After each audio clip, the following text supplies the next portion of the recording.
On September 11th, 2006, thousands from all over the world gathered in New York City, New York. They wore black shirts, reading Investigate 9/11, and held banners that read, "Ask questions, demand answers." This day marked the 5th anniversary of the terrorist attacks of September 11th, 2001. Although the 9/11 Commission report had been published over 2 years prior, many Americans and citizens worldwide remained convinced that the truth was being withheld from the public.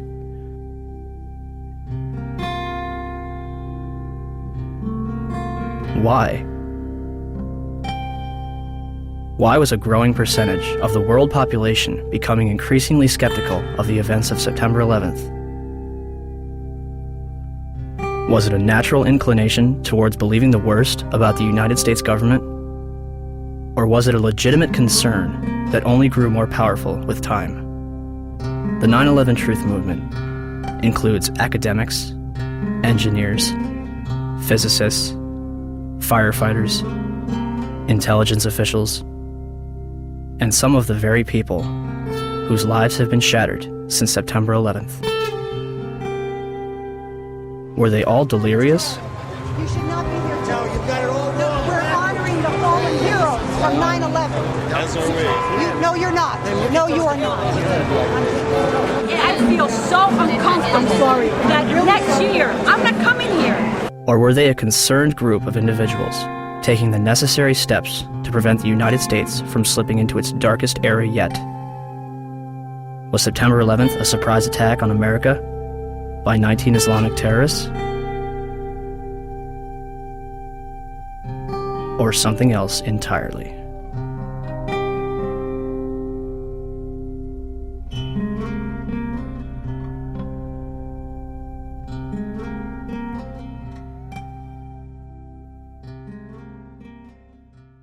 George Bush has spent an uncomfortable day with his people trying to explain away why he failed to pass on warnings the White House had received before September the 11th that terrorists were planning to hijack American aircraft. What happened that day has cast a shadow over just about every area of American life. Now one of the country's best-known journalists has said that the American response to the so-called war on terrorism has created a climate of effective censorship in a land claiming to be the home of free speech. There's never been an American war, small or large, in which access has been so limited as this one. The belief runs so strong in both the political and military leadership that those who control the images will control public opinion. Does it suggest that there was somebody on the inside? He kind of compared it to the Godfather story, you know, where the gun was placed in the men's room. There is also a possibility this could be some kind of inside job.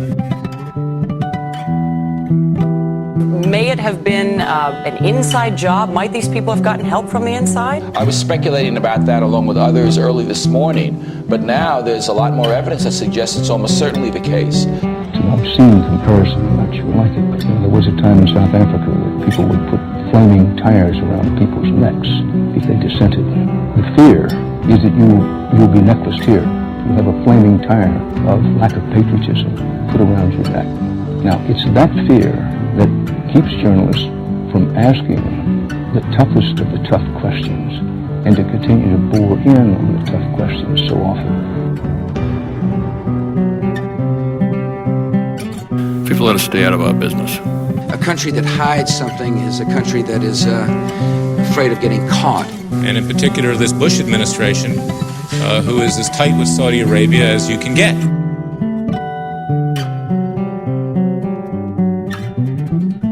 The president's father used to stay with the bin Laden family when he would go to Saudi Arabia.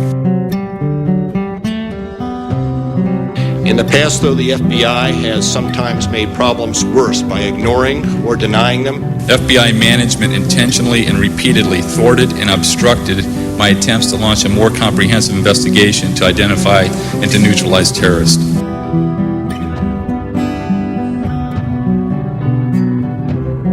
To the families and victims of September 11th.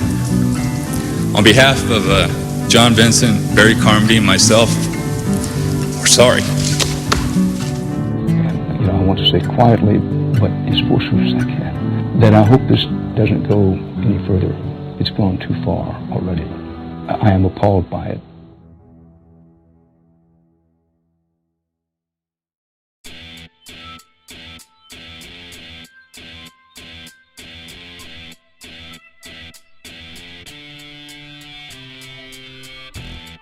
On September 13th, the United States government declares that it has overwhelming evidence that bin Laden is responsible for the attacks. The Taliban offers to hand over Osama bin Laden if the United States can provide evidence.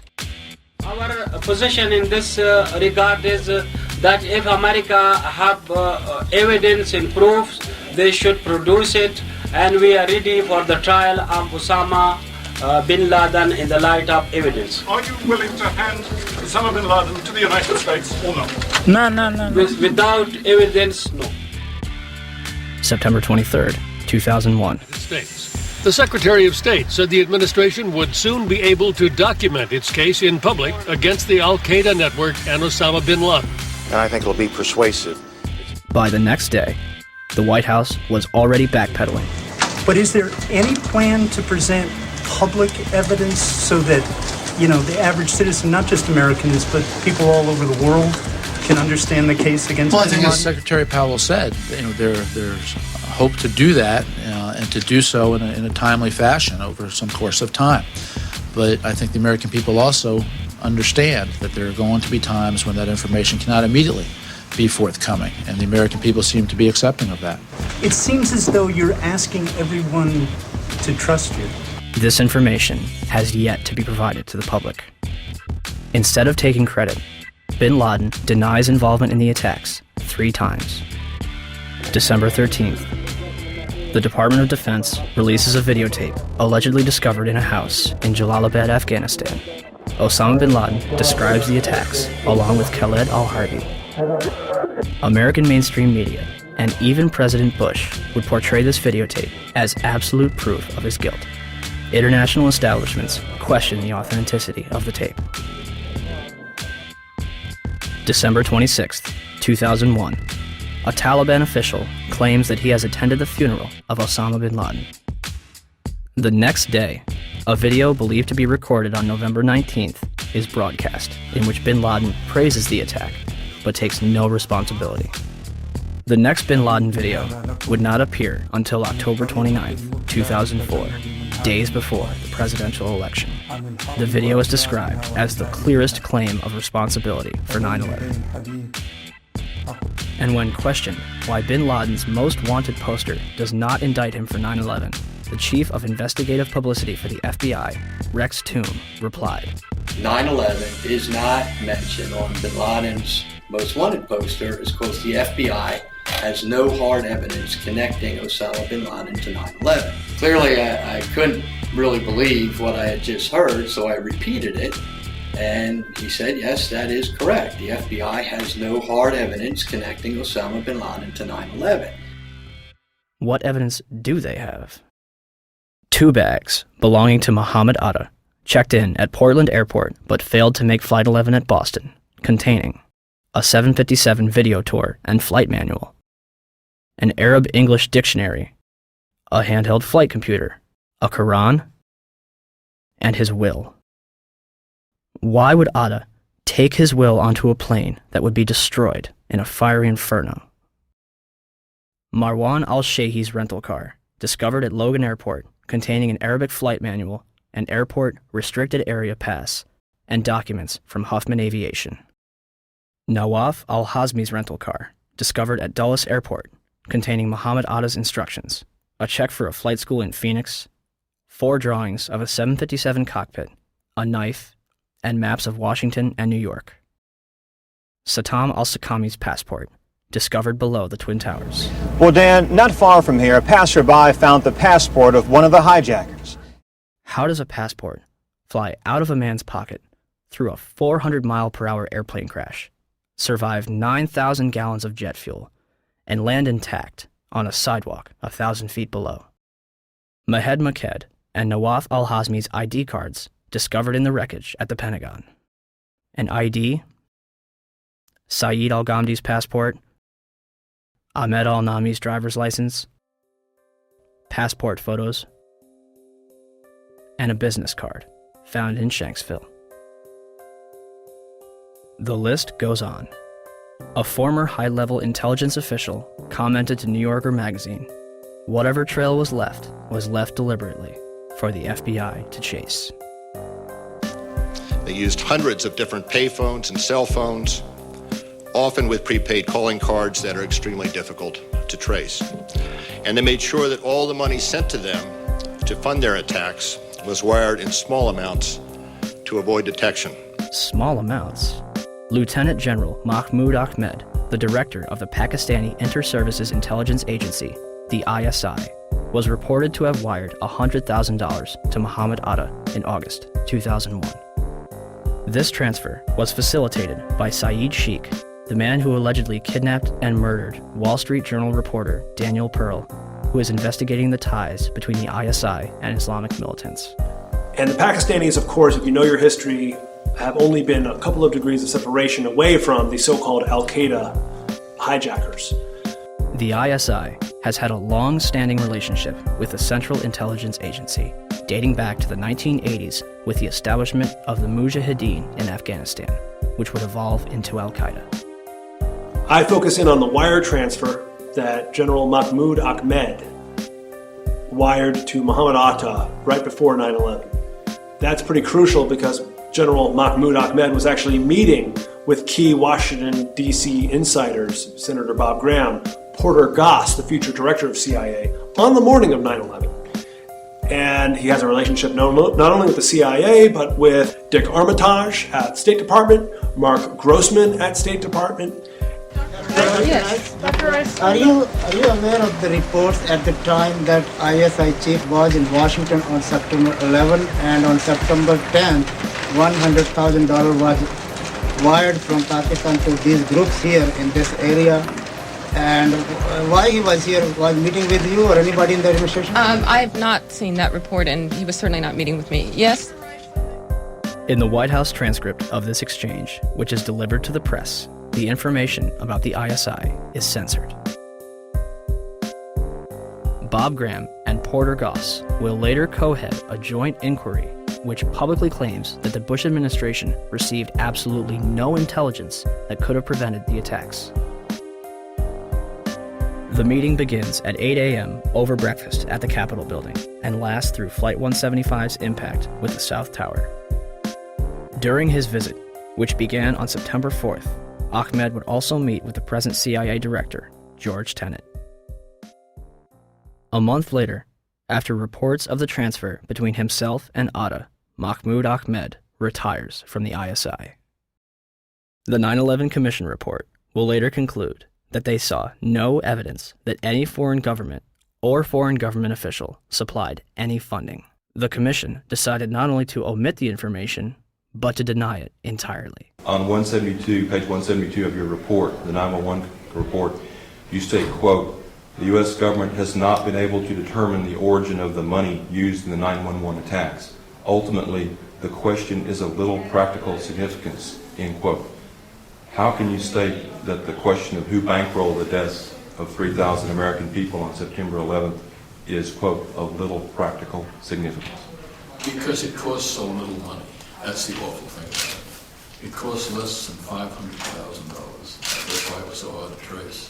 We were able to find pieces of the $500,000, but it came in very small pieces. And you said earlier $500,000 to do the 9/11 operation. Well, we know that $100,000 was wired to Muhammad Atta directly from the head of Pakistani ISI. Well, I'm not aware of $100,000. But Pakistan, I think, is the most dangerous country in the world. Why was there such a vested interest in covering up the transaction between the ISI and Muhammad Atta? And let's talk about that wire transfer, because Governor Kane had no basis for denial, because the FBI and the Wall Street Journal confirmed the General Mahmoud Ahmed wire transfer I'm talking about. But the 9/11 Commission deliberately said that funding is not important and assigning blame is not important to them, but it is to us.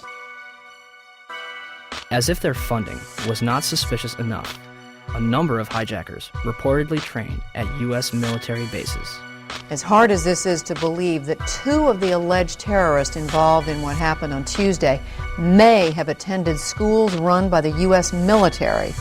Now, this is according to a senior defense official. Ahmed al-Nami, Ahmed al-Ghamdi, and Saeed al-Ghamdi listed their address on both driver's licenses and car registrations as the Naval Air Station in Pensacola, Florida. Muhammad Atta reportedly graduated from the U.S. International Office School at Maxwell Air Force Base in Alabama. In response to a Freedom of Information Act, Captain Jason Taylor confirmed that a Muhammad Atta trained there between 1998 and 1999, but did not verify if it was the same person. Abdulaziz Al-Amari attended Brooks Air Force Base in San Antonio, Texas. Saeed al-Ghamdi and others attended the Defense Language Institute in Monterey, California, as confirmed by Lieutenant Colonel Steve Butler, Vice Chancellor for Student Affairs. American media ceases investigation when the Air Force says, "We are probably not talking about the same people." Two of the hijackers, Nawaf al-Hazmi and Khalid al-Madar, rented an apartment from and lived with an FBI informant. Curiously, a number of them were reported to still be alive after the attack.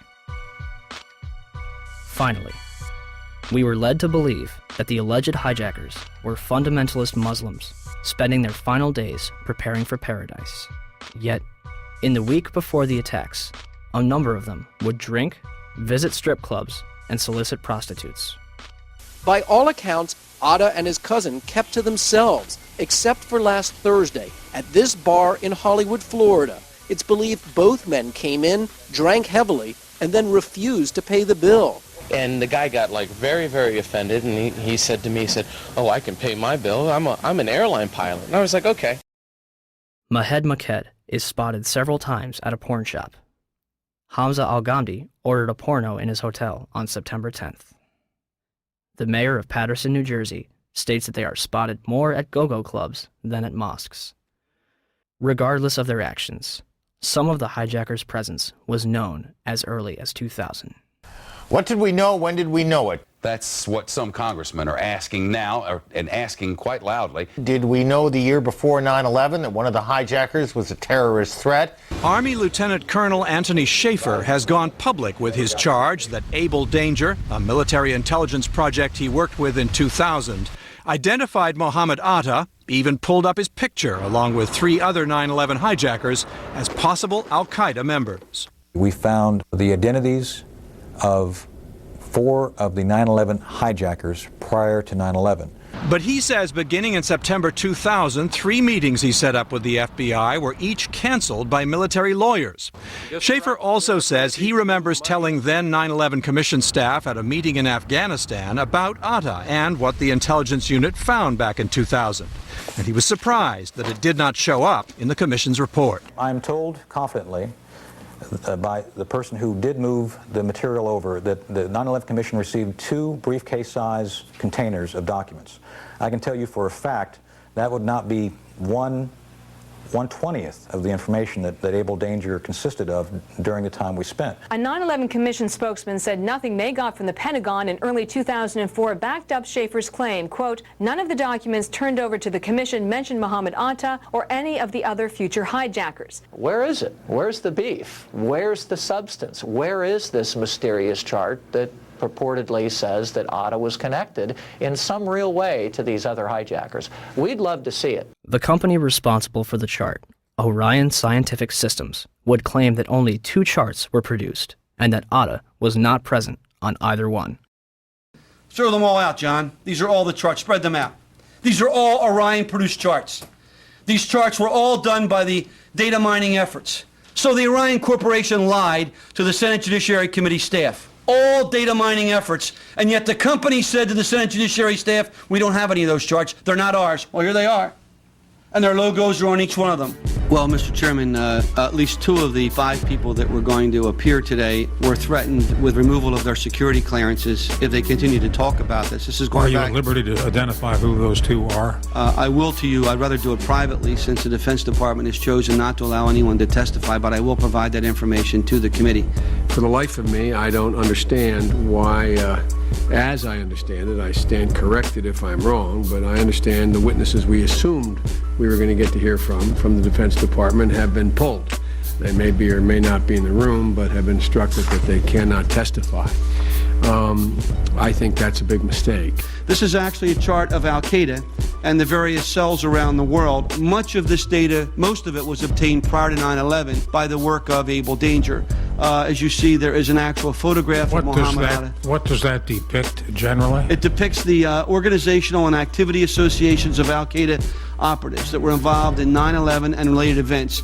And at the time, if the Commission had looked into this in early 2004, the charts that had Muhammad Atta on it still existed. There was a chart in Mr. Smith's office. There was the chart that still should have been in the Defense Intelligence Agency because it wasn't destroyed within Lieutenant Colonel Schaefer's files until the spring of 2004. The same with the chart that Mr. Smith had. Our support to Able Danger became severely restricted and ultimately shut down due to intelligence oversight concerns. I was supported vigorously by both the LEWA and the INSCOM chain of commands, and we actively worked to overcome this shutdown for the next several months.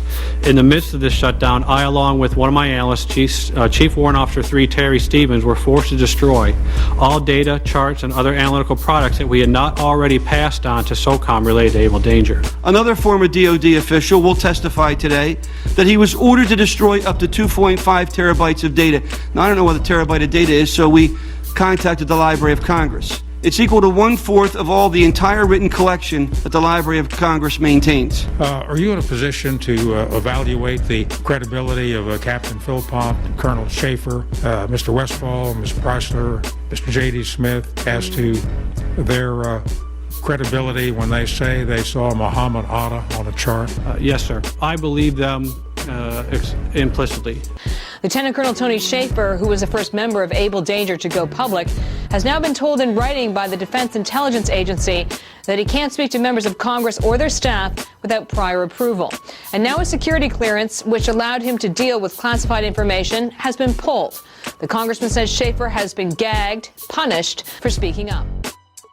The official response to Able Danger began in September 2005 with a letter from 9/11 Commissioner Slade Gordon to Senator Arlen Specter.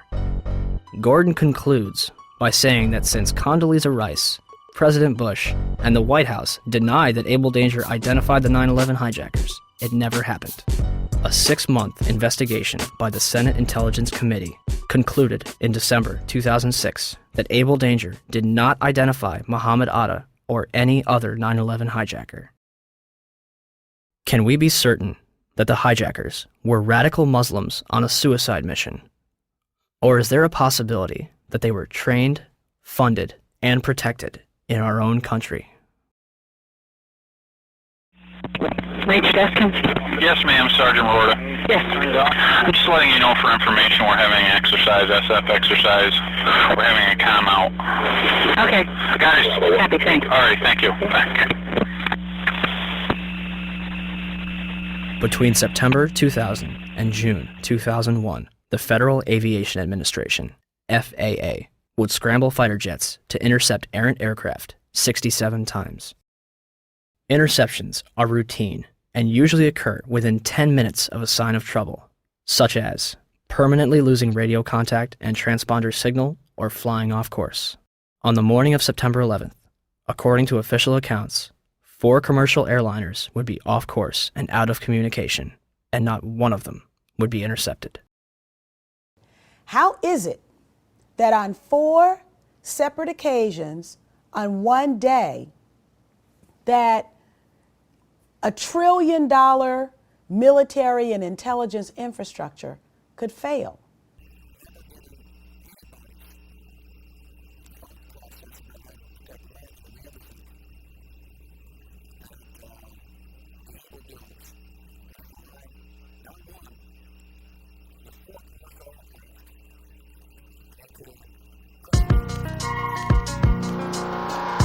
I don't think anybody could have predicted that these people would take an airplane and slam it into the World Trade Center, take another one and slam it into the Pentagon.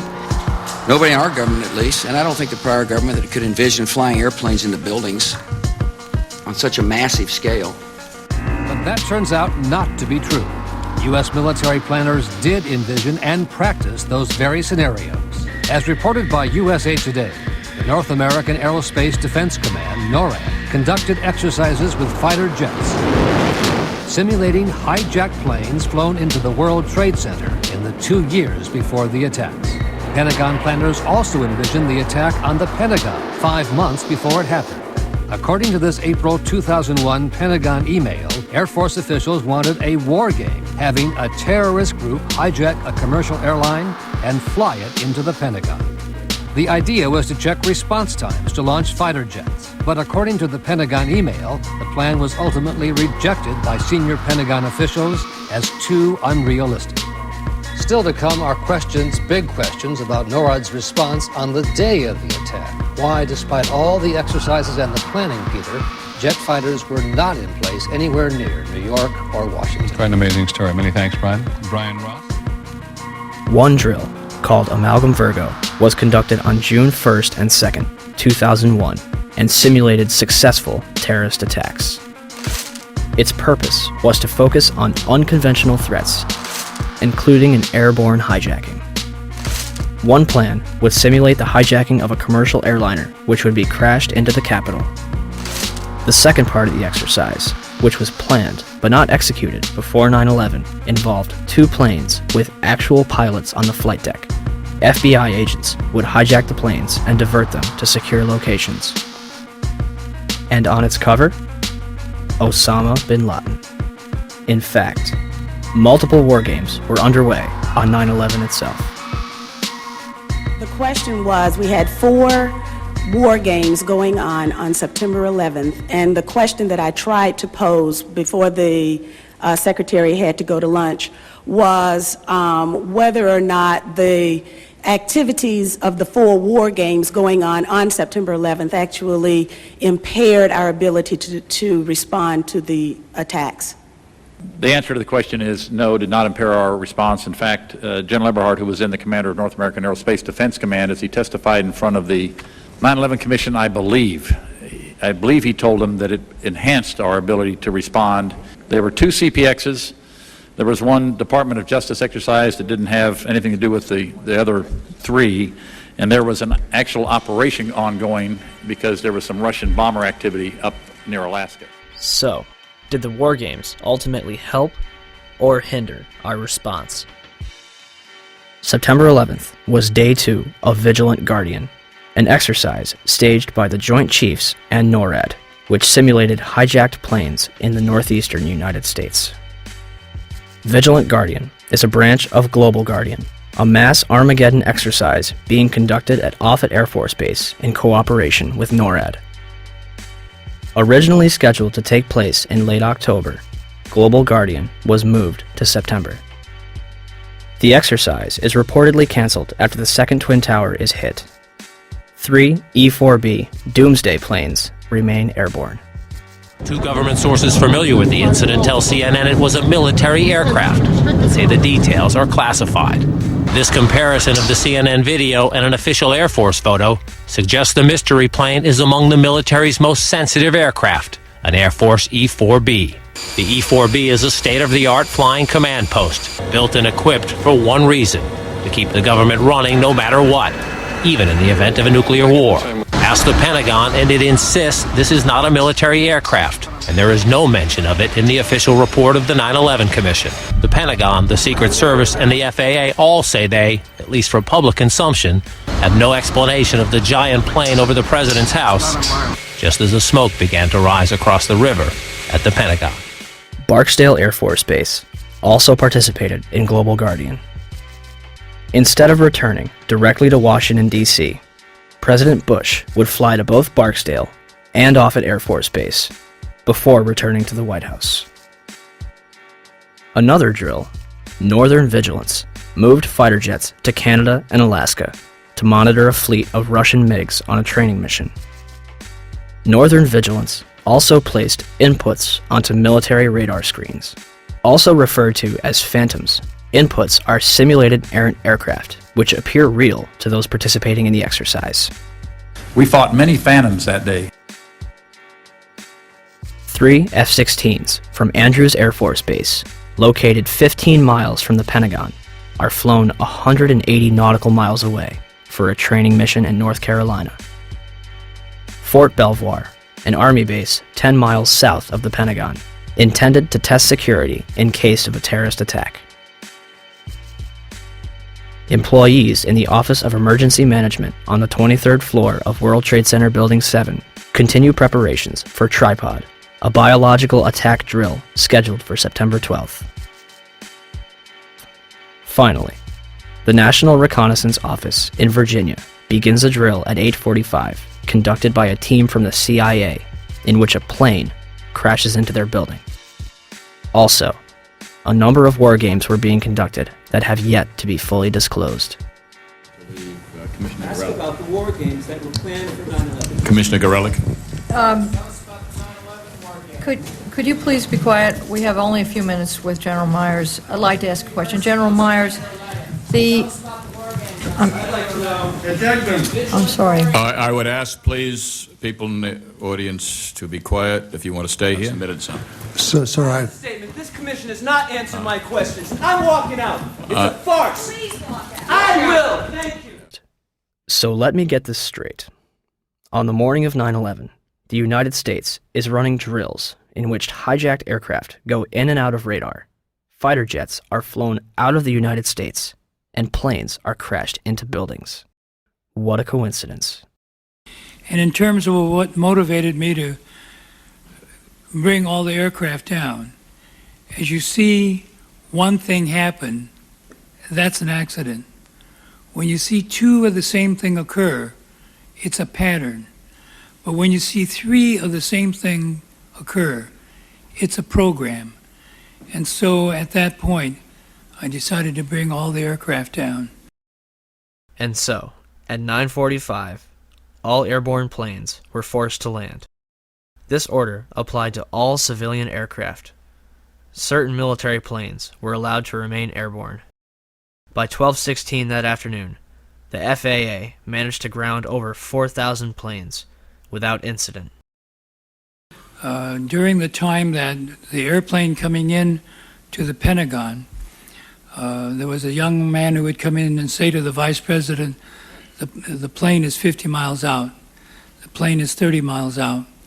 And when it got down to the plane is 10 miles out, the young man also said to the vice president, do the orders still stand? And the vice president turned and whipped his neck around and said, of course the orders still stand. Have you heard anything to the contrary?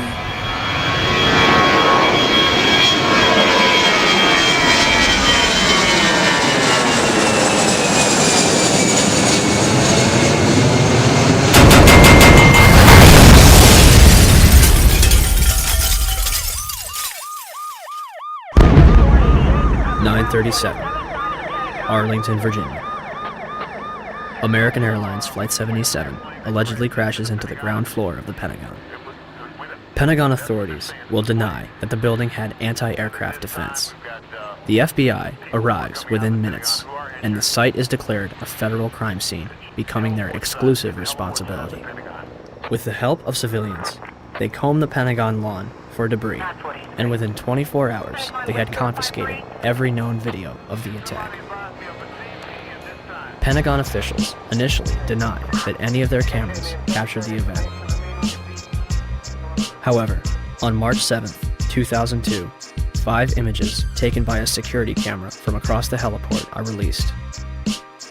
For years, these 5 frames were the only public footage of the Pentagon attack. This would change on October 14, 2004, when Scott Bingham would file a Freedom of Information Act lawsuit requesting videotapes that captured the impact of Flight 77. Special Agent Jacqueline McGuire of the FBI located a CD-ROM that contains copies of 2 time-lapse recordings made by security cameras. released on March 16, 2006. A video taken from a Citgo gas station, which is open only to Pentagon employees, released on September 15, 2006. And the Doubletree Hotel in Arlington, Virginia, released on December 7, 2006. Agent McGuire concluded that the FBI possessed 85 videotapes that might be potentially responsive. As of this date, we have no clear images of what happened at the Pentagon on the morning of 9/11. The official story goes as such. American Airlines Flight 77 was taken over by 5 hijackers, led by Hani Hanjour. Hanjour entered the United States in 1996 to become a professional airline pilot. He would not complete a single course. It was kind of a waste of time. He wouldn't show up for flights on time, didn't do his homework.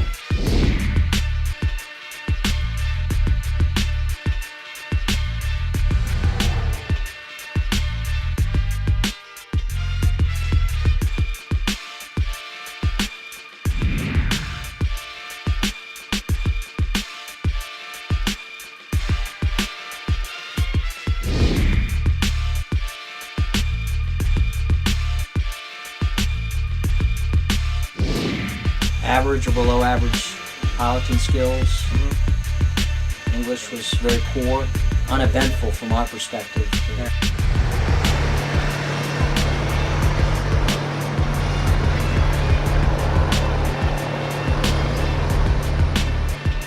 The 9/11 Commission concludes that Hanjour was perhaps the most experienced and highly trained pilot. Flight 93's hijacker, Saeed Al-Ghamdi, was a former Saudi fighter pilot. How could Hanjour be more experienced than him? On the morning of 9/11, Hani Hanjour and his 4 accomplices traveled to Dulles International Airport outside of Washington, D.C. They had spent the weeks beforehand at the Valencia Motel in Laurel, Maryland, 6 miles from the National Security Agency. All 5 will set off metal detectors and be subjected to additional screening, yet all of them proceed to board American Airlines Flight 77, which is described by the Washington Post as unusually light on passengers. Out of 188 seats, 64 would be filled. In fact, all 4 planes involved in 9/11 would be at approximately 30% capacity. The hijackers will board alongside Barbara Olson, the wife of Solicitor General Ted Olson, and a number of employees from Boeing, Raytheon, the Department of Defense, Lockheed Martin, American Airlines, the Navy, Army, and other government agencies. The pilots were Officer David Charlebois and Captain Charles Burlingame. Charles Frank Burlingame III, an aeronautical engineer and a graduate of both the Naval Academy and Top Gun Fighter Pilot School, flew F-4 fighter jets and developed anti-terrorism strategies at the Pentagon before retiring in 1989 to take a job at American Airlines. He would remain active in the reserves and anti-terrorism exercises until 1996. His Boeing 757 would be crashed into the very section of the Pentagon he used to work in. The hijackers would have only moments to subdue both Charlebois and Burlingame, remove them from the cockpit, and retain control of the airplane. Yet, the plane is hijacked without incident at 8:51 and makes an unauthorized turn to the south 3 minutes later. No mayday, no hijack code, no sign of struggle.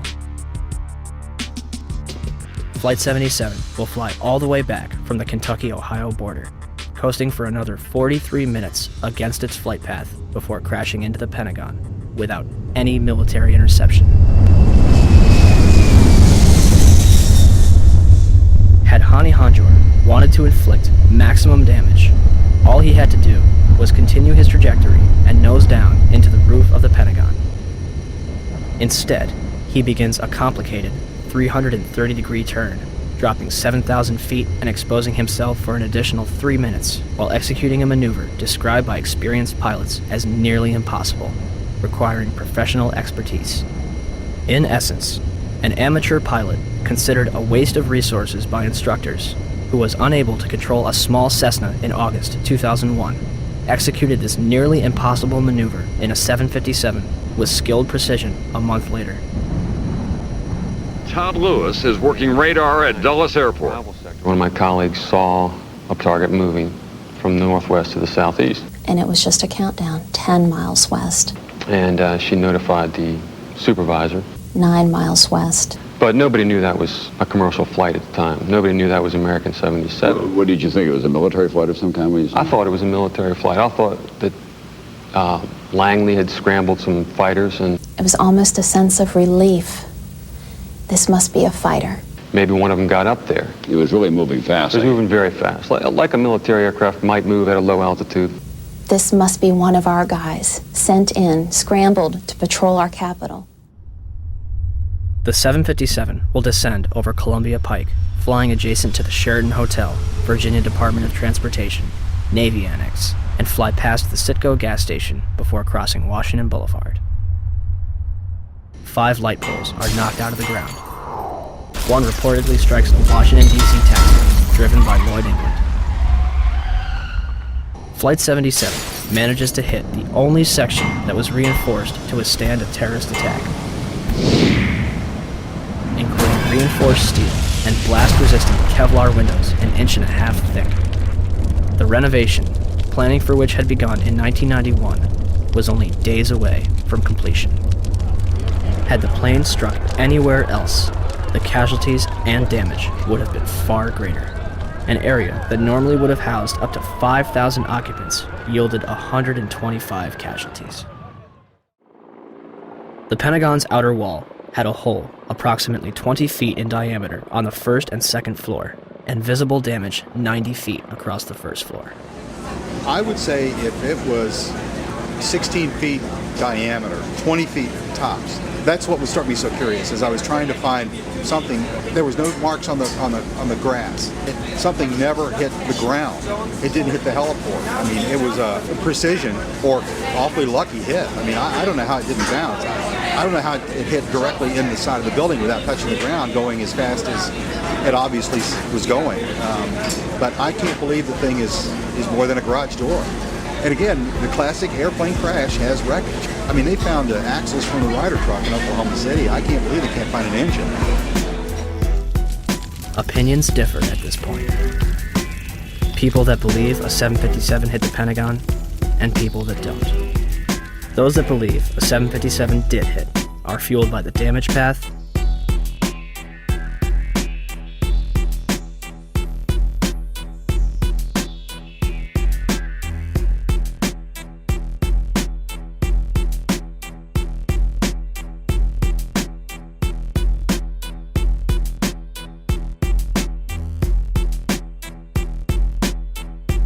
wreckage outside the building,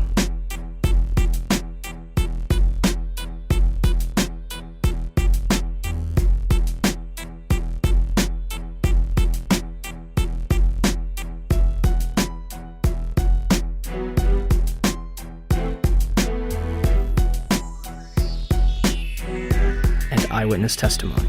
While we were sitting in the office, and all of a sudden we heard some rumbling, something is kind of hitting us.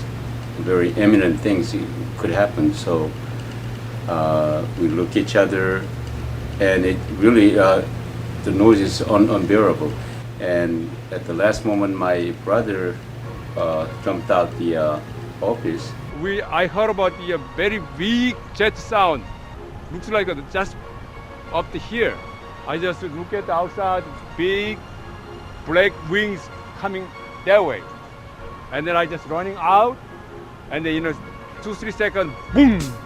We're used to seeing planes. Maybe a 20-passenger corporate jet, no markings on the side. I saw a plane going down, big plane, commercial liner type. And I saw this jet coming in, and it was really low, and it was an American Airlines jet. You could read the AA on the side, silver fuselage. This particular plane was awful low, and as we were coming down on a 395, it came across in front of us, and it was low. Coming in at a shallow angle like it was landing right into the side of the Pentagon. It just happened. It was really amazing. huge explosion. So you actually saw the plane impact the side of the building? Yes, I did. Just one plane? Just one plane. I basically made a turn too early and ended up right in front of the Pentagon on Route 27, which goes just, I didn't even know it was the Pentagon. I mean, I've grown up in this area, but I just am basically never over there. Besides, you can't really tell it's five-sided anyway, so I didn't even know it was a Pentagon. But I was just in traffic. My main focus was that I was late for this service, and we were stuck in totally standstill traffic, just sitting dead still on the highway. And basically, without warning, there was just the sensation of something coming over the top of us. It seems the plane was so low that it hit a light pole that was just on the edge of the highway, on the far side there. Before it came over the highway, it clipped this pole, which I heard ended up being knocked over and hitting a taxi, which was near my car. Okay, my name is Lloyd England. 9/11, I was driving my car on my way home. This airplane flew over top of my car. It was real close. Something, glass, a loud noise happened, and the pole came through the dashboard, right through the car. I stopped the car in the middle of the street. It didn't stop straight, it stopped at an angle. As far as the plane went through, it didn't come back in until I stopped the car and got out. Then I looked for the plane. There was no plane, but it was quiet. If had nobody seemed to have indicated where something happened, I wouldn't have known. And I was there. I mean, I'm there. And the plane, the wing spread would have been from that house, maybe halfway in my house. And the big wing, the big motors underneath of them. And nothing was left out? Those that think a 757 did not hit are fueled by the damage to the building and lack of large structural debris outside, particularly the lack of damage from the wings and vertical stabilizer, and the fact that those objects, as well as the engines, were never fully recovered. Is there anything left of the aircraft at all? First of all, the question about the aircraft, there are some small pieces of aircraft visible from the interior during this firefighting operation that I'm talking about, but not large sections. In other words, there's no fuselage sections and that sort of thing. They said it was a plane, and I didn't see any pieces of any plane, and I couldn't believe that a plane hit the building. There are numerous parts to a 757 that are virtually indestructible. To date, we have not seen a single piece positively identified as Flight 77's. The fact that an exit hole inside the Pentagon is not explained by any official report on the attack. The fact that there was no impact damage on the lawn. And the fact that out of the videos that have been released, none of them clearly show a 757. The outer wall will collapse 20 minutes later, leaving a hole approximately 70 feet wide. What hit the building may be important. However, our focus should be on why it was hit in the first place. The section hit was the headquarters of Naval Operations, Naval Intelligence, and the Navy Command Center. Army personnel were also killed. A number of accountants and budget analysts were also present at the time and killed in the attack. The Arlington County After Action Report states that important budget information was in the damaged area. It's interesting that 24 hours prior, Donald Rumsfeld publicly made this announcement. According to some estimates, we cannot track $2.3 trillion in transactions. According to the 9/11 Commission report, the military was unprepared for the transformation of commercial aircraft into weapons of mass destruction. Counterterrorism forecaster Marvin Citron authored a report in 1994 for the Department of Defense, warning of Washington's vulnerability to terrorist attack. We predicted a plane could have crashed into the Pentagon. That's about as specific as you can be. If you made a right turn at the Washington Monument, you could hit the Pentagon. A left turn, you could hit the White House.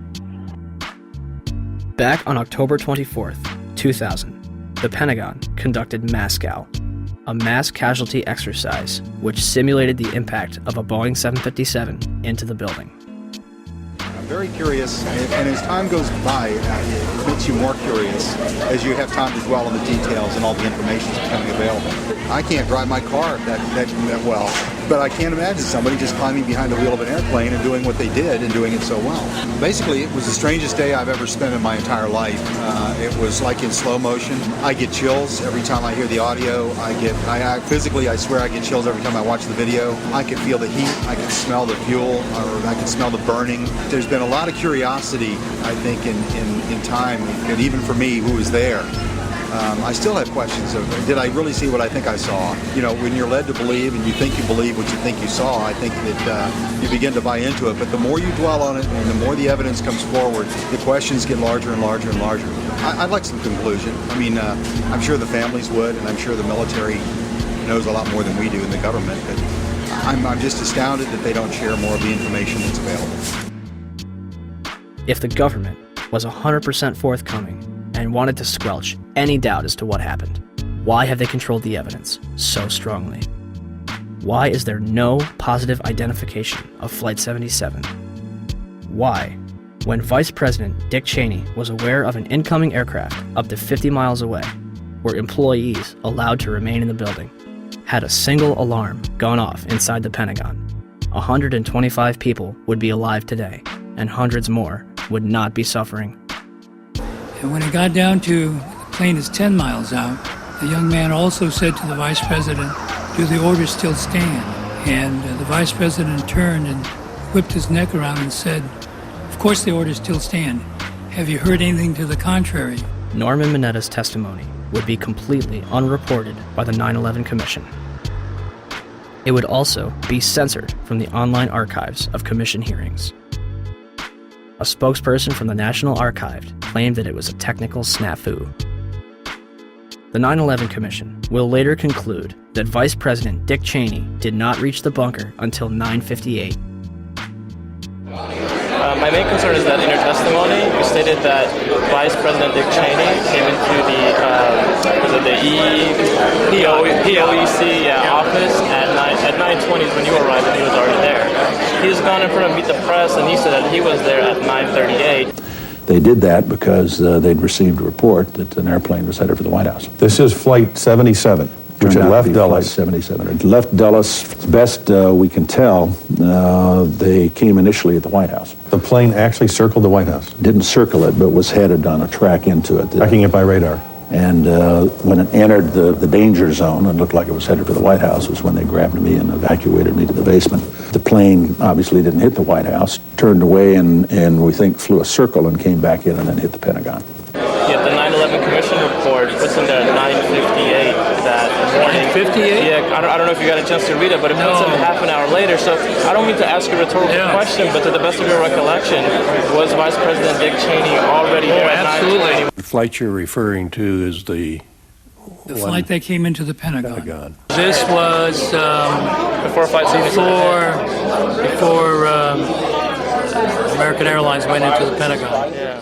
Norman Minetta was in the bunker with Cheney, and so the fact that that wasn't in the 9/11 Commission report was rather odd, don't you think? Yeah. Who was that young man? Did anybody ask who that young man was? How could Dick Cheney, or anyone in the administration, especially after an aide warned him a plane was 50 miles out and 2 planes had already struck the World Trade Center, allow the Pentagon to be struck? You know, am I prepared to believe that Dick Cheney would be capable of knowing about this kind of attack on the Pentagon, for example, and allowing it to happen? Well, from what I know about Dick Cheney, yeah.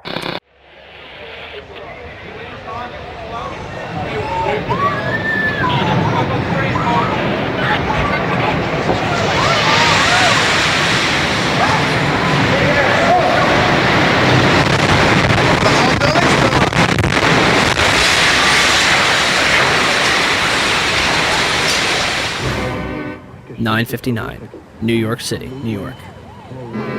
The South Tower of the World Trade Center, 110 stories tall, collapses to the ground in approximately 10 seconds.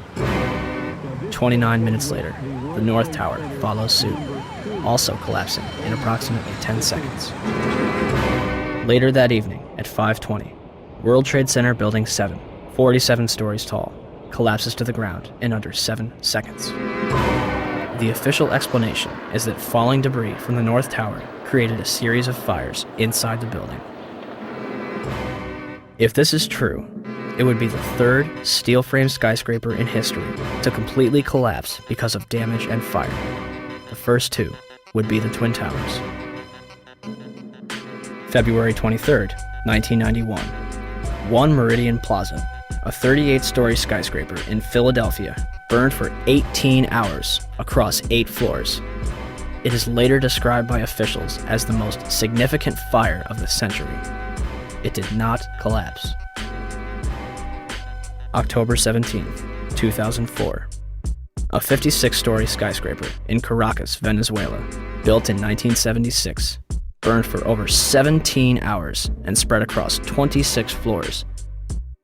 It did not collapse. February 13th, 1975. A 3-alarm fire broke out between the 9th and 14th floors of the North Tower. No one died. The building was unoccupied. The fire began in an electrical wiring closet on the 11th floor. There should have been fire stops to prevent it from spreading, but there weren't. The fire spread to 6 other floors. Even without a sprinkling system, fire department officials and building officials here say that there's no chance the World Trade Center could become a type of towering inferno. The fire is so intense, it leads to the installation of sprinkler systems, which would come in handy on May 19th, 1975, when 7 fires strike the complex. The South Tower had garbage fires dispersed between the 25th and 36th floor, and the North Tower had a fire on the 11th floor. 6 of the fires were minor, but the 7th on the 32nd floor of the South Tower caused heavy damage. Guess what? They did not collapse. September 11th, 2001. 2 110-story skyscrapers, completed in 1973, burned for 56 minutes over 8 floors and 103 minutes over 5 floors, respectively, before collapsing completely to the ground. Some argue that this was due to the construction of the Twin Towers. The Twin Towers were composed of 200,000 tons of steel and 425,000 cubic yards of concrete. The core of each tower was a rectangular pillar 87 by 133 feet, comprised of 47 steel box columns ranging from 36 by 16 to 52 by 22 inches. The North Tower was completed in 1970, standing at 1,368 feet tall, and the South Tower was completed in 1973, reaching 1,362 feet tall, making them the tallest buildings in the world at the time. They were designed to withstand multiple impacts from a Boeing 707, the largest aircraft at its time. An analysis, released in 1964, claims that the buildings were investigated and found to be safe in an assumed collision with a 707 traveling at 600 miles per hour. Such collision would result in only local damage which could not cause collapse or substantial damage to the building. A 707 has 4 engines instead of 2, and its cruise speed is 607 miles per hour. The Boeing 767s that struck the North and South Tower were traveling at 440 and 540 miles per hour, respectively.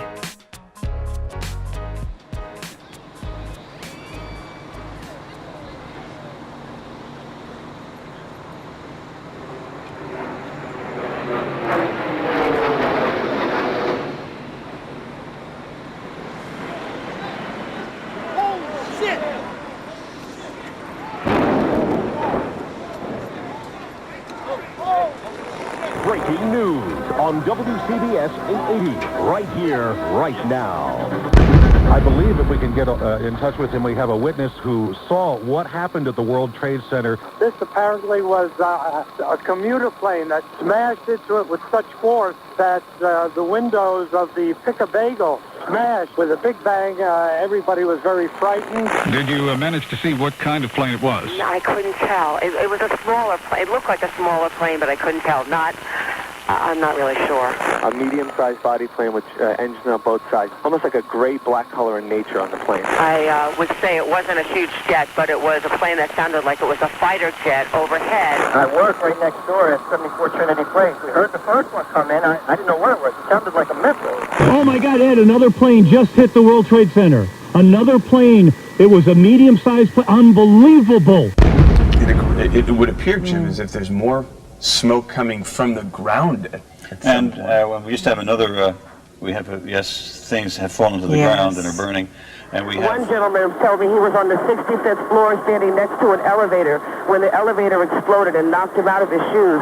Another woman said that she was working on the 49th floor and she's seen people in the stairwells with burns, broken arms. People are passing out of the stairwells from the heat. She says there's a lot of heat and smoke. It's a horrible scene here. I'm live at Broadway and Fulton. Allison Keyes, WCBS 880 News. All right, thank you, Allison.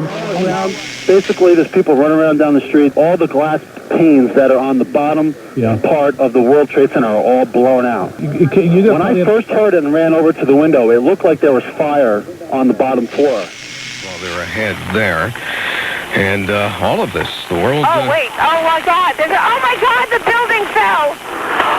Are you there? The building just fell. You said it sounded like the 4th of July. You heard a big explosion before the building fell? I saw it as it was happening, and it sounded as if you had 100 of those little black cat firecrackers and you lit them all off at once. That's what it sounded like. It sounded like the finale of the 4th of July over the East River. Oh my We just witnessed some kind of secondary follow-up explosion. 10 o'clock Eastern Time this morning, just collapsing on itself. We have no idea what caused this. Almost looks like one of those planned implosions. As if a demolition team set off. When you see the old demolitions of these old buildings, it folded down on itself and it is not there anymore. If you wish to bring anybody who's ever watched a building being demolished on purpose knows that if you're going to do this, you have to get at the under infrastructure of a building and bring it down. Right now, police have to determine is whether that explosion was caused from the initial impact of the plane or whether it was something that was exploded on the ground. Generally speaking, for a building to collapse in on itself like that, it would seem to indicate that there could have been an explosion, a bomb planted on the ground that would make the building collapse within itself. By that evening, eyewitnesses and experts alike were rushing to defend the official narrative of events, claiming that raging jet fuel fires melted the steel inside the Twin Towers. I saw this plane come out of nowhere and just ream right into the side of the Twin Tower, exploding through the other side. And then I witnessed both towers collapse, one first and then the second, mostly due to structural failure because the fire was just too intense. When one of those airplanes crashed into one of the towers, it was the equivalent of a 6-point earthquake. Marlene Davis is the Dean of Architecture at the University of Tennessee. She calls the 110-story tall twin tower tube structures. That means there are no internal columns holding it up. You know, when we saw this yesterday, people said, oh my goodness, there was a bomb on there. There must have been a bomb that collapsed. Must have been a bomb below. Right, that finished the job. Well, it turns out we heard from experts who said that, you know what, the fire on those floors, probably 1,500 degrees. Steel can only withstand so much because the steel structure that holds the building up was on the outside, and essentially the building started to melt and it gave way and it toppled. Engineers suspect the temperatures inside the crash areas could have quickly reached well over 1,000 degrees, perhaps approaching 2,000 degrees, beyond the melting point of any steel. They were not designed, perhaps, to take a direct strike from something the size of a 737 or an Airbus, perhaps fully loaded with fuel. Steel will melt. Physics professor and explosives expert Van Romero. Even if there was no secondary explosives in the building, hitting the having the airplane hit the building where it did, a large amount of weight above the damaged location, that damaged location being further damaged by the fire, that structure could no longer support the weight above it, and the collapse ensues. Numerous individuals, including some of the architects themselves, would claim that plane crashes were never taken into consideration and that the building was doomed to failure. Hyman Brown was the project engineer on the Twin Towers, the man on the ground in charge of making sure the buildings were built right, the way it was designed. Structural steel is fireproof to last between 1 and 2 hours, which it did, and then steel melts. Each tower was built around a central core. That core kept the building up, supporting the tower's so-called dead weight. But when steel melts, according to Brown, like dominoes, it falls. Brown says the towers were built to withstand 200-mile-an-hour hurricanes, the 100-year storm, the worst nature could dish out. But he says an airplane crash never entered anyone's mind. However, that's not entirely true. Yet the impact of the planes alone did not cause that failure. In fact, tall building designers try to anticipate air accidents. Marc Loiseau is president of a company called Controlled Demolition. When this structure was designed, it was designed, to the best of my understanding, to take the impact of what was then the state-of-the-art airplane being used in our country, the Boeing 707. The building was designed to have a fully loaded 707 crash into it. That was the largest plane at the time. I believe that the building probably could sustain multiple impacts of jetliners because this structure is like the mosquito netting on your screen door, this intense grid, and the jet plane is just a pencil puncturing that screen netting. John Skilling, the World Trade Center's head structural engineer, told the Seattle Times after the 1993 bombing that if a plane struck the building, there would be a horrendous fire, but the building structure would still be there. On August 21st, 2002, the National Institute of Standards and Technology, NIST, commenced their investigation. NIST is a government agency that reports back to the United States Department of Commerce, headed at that point by Donald Evans and later replaced by Carlos Gutierrez, both Bush cabinet appointees. As part of their investigation, NIST contracted Underwriters Laboratories to recreate floor models from the Twin Towers for the purpose of fire resistance tests. We heard about it in the news. We heard about it right away that the floors didn't collapse. Okay, so they tested these huge models. They're models, but they're huge. I mean, one model was essentially the same size and exactly the same as one of the types of floor sections used. And they tested it according to ASTM E119. They exposed it to much longer fire and higher temperatures than we know were present in the World Trade Center. So right away there was a problem. And that's August of 2004. The final report was released on October 26, 2005, producing over 10,000 pages. It will not explain the actual collapse of the buildings. They only claim to get to collapse initiation and state flatly that it led to global collapse. The report, admittedly, does not actually include the structural behavior of the tower after the conditions for initiation were reached and collapse became inevitable. We were charged with finding out the cause of the collapse, and we found what happened. I think we've scientifically demonstrated what was required to initiate the collapse. Once the collapse initiated, the video evidence is rather clear. It was not stopped by the floors below, so there was no calculation that we did to demonstrate that, what is clear from the videos. NIST concludes that they found no evidence suggesting that the World Trade Center towers were brought down by controlled demolition. Where would people get an idea like that? 1. Except for material that was blown outwards, the Twin Towers collapsed into their own footprint symmetrically at nearly free-fall speeds. Newton's laws of motion determine how long it takes an object to travel a certain distance in complete freefall.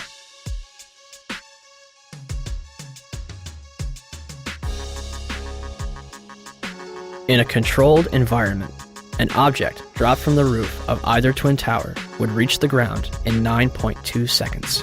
The 9/11 Commission report will state, at 9:58, the South Tower collapsed in 10 seconds.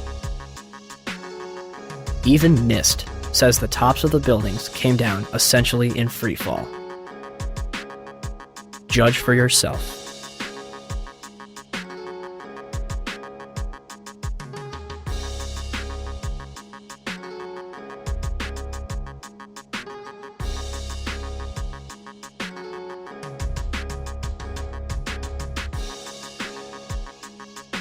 and our conclusion is that the building should not have fallen that rapidly if indeed fire caused the collapse. And in fact, there's one mechanical engineer, Gordon Ross, in the Journal of 911 Studies, who's done a thorough analysis based on conservation of momentum. If the official story was correct, then the heating that was supposed to cause the failure would have been a much slower event, and it would have been an asymmetric event. For the tower to collapse straight down onto itself flies in the face of what we know about steel and how steel behaves. When we have a failure in one area, then the failures tend to continue within that area, and you'd see an asymmetric collapse, possibly the upper section falling off as it twisting away from the tower and falling off. But it's very unusual to see the upper section falling straight through the path of the greatest resistance, which was straight down through the middle of the tower. It just does not add up. 2. Molten metal exceeding 2,000 degrees Fahrenheit was discovered in the rubble of Ground Zero, underneath the Twin Towers and Building 7. Even with heavy rain on September 14th and 21st, a constant stream of fire retardants and water, described as creating a giant lake, these fires would not be extinguished until December 13th, 2001, making it the longest burning structural fire in history. Was the jet fuel responsible? Dr. Frank Gale, who was working with NIST, claimed in 2005, your gut reaction would be that the jet fuel melted the steel. Indeed it did not. The steel did not melt. The temperatures that we know existed within the collapse, within the debris pile, are physically impossible from an atmospheric jet fuel fire. Cannot be done. I'm curious about the pool of molten steel that was found in the bottom of the towers. I am too. And Please tell me about it. Have you seen it? Well, not personally, but eyewitnesses there found huge poles of molten steel beneath the towers, and some scientists don't think that the collapse of the building could have melted all that steel. First of all, let's go back to your basic premise that there was a pool of molten steel. I know of absolutely nobody, and no eyewitness who said so, nobody who's produced it. I was on the site, I was on the steel yards, so I don't know that that's so. You'd get down below and you'd see molten steel running down the channel rails. Like you're in a foundry. Yeah, like lava. Like it was lava from a volcano. Underground, it was still so hot that molten metal dripped down the sides of a wall from Building 6. However, they do hit hot spots occasionally, and everything stops. There were fires of 2,000 degrees Fahrenheit below the ground. I don't know that that's so. There's video of it. Melted around 2,600 degrees Fahrenheit. I think it's probably pretty difficult to get that kind of temperatures in a fire. Well, NASA pictures, thermal images showed those sorts of temperatures in the basement. Would you send them to me? Okay. My name is Mark, and I'm the individual who was questioning Dr. Gross, and he asked me to email to him those thermal images. When I approached him after his talk to get his email address for that purpose, he refused to provide it to me. I think this is important because it reveals the attitude of the NIST investigators, which is one of willful ignorance of what really happened on 9/11. As well as the molten metal in the debris, it was also observed prior to the South Tower's collapse.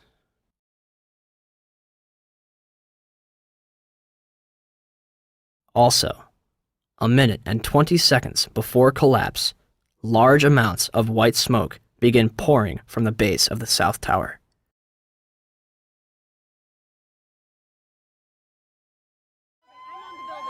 Three, the concrete, and in fact, virtually everything except the metal inside the Twin Towers was pulverized as the building collapsed. This pulverized material created pyroclastic dust clouds that raced down city streets, coating lower Manhattan in a fine dust. Pyroclastic clouds generally occur during two events: volcanic eruptions and controlled demolitions.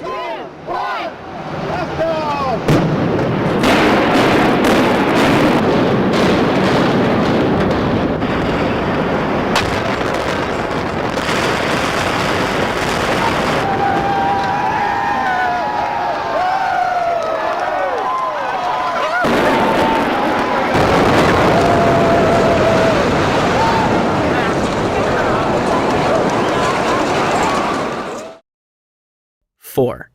Steel beams weighing up to 200,000 pounds were thrown laterally up to 500 feet. A cross-section from the World Trade Center weighing approximately 300 tons was embedded in the southeastern corner of the American Express building. This piece would have had to travel at least 390 feet, maintaining enough kinetic energy to embed itself in the corner of the building. What we should have seen in the debris pile was a pyramidal shape. If it had been a gravity-driven collapse, we would have seen a roughly pyramidal shape or a conic shape. What we actually did see was a massive ejection of dust and debris and large sections of steel from well away from the towers, tens of metres away from the towers. That's hard to see a reason for that within a gravity-driven collapse. 5. Firefighters and eyewitnesses reported a series of explosions before and during the collapses. And we heard the noise associated with an implosion. Secondary explosion on Tower 2. Some sort of explosive device. We're obviously having a bit of trouble right now maintaining our location because we just heard one more explosion. There was another major explosion. Do you know anything about those extra explosions we heard? No, I do not. Were they car bombs? I have no idea, ma'am. The street shook, and I heard like an explosion. Do you know if it was an explosion or if it was a building collapse? To me, it sounded like an explosion. We heard a very loud blast, an explosion. They were taking photographs and securing this area just prior to that huge explosion that we all heard and felt. Not clear now is why this explosion took place. When there was some sort of collapse or explosion.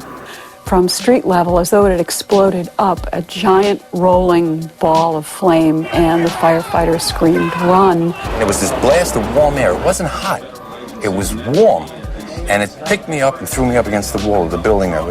You were picked up off the ground. Physically picked up off the ground. I remember an explosion. At that point, I got knocked out. I don't remember anything. Then I got up, and I looked out the window because the windows exploded, and the street below caved in.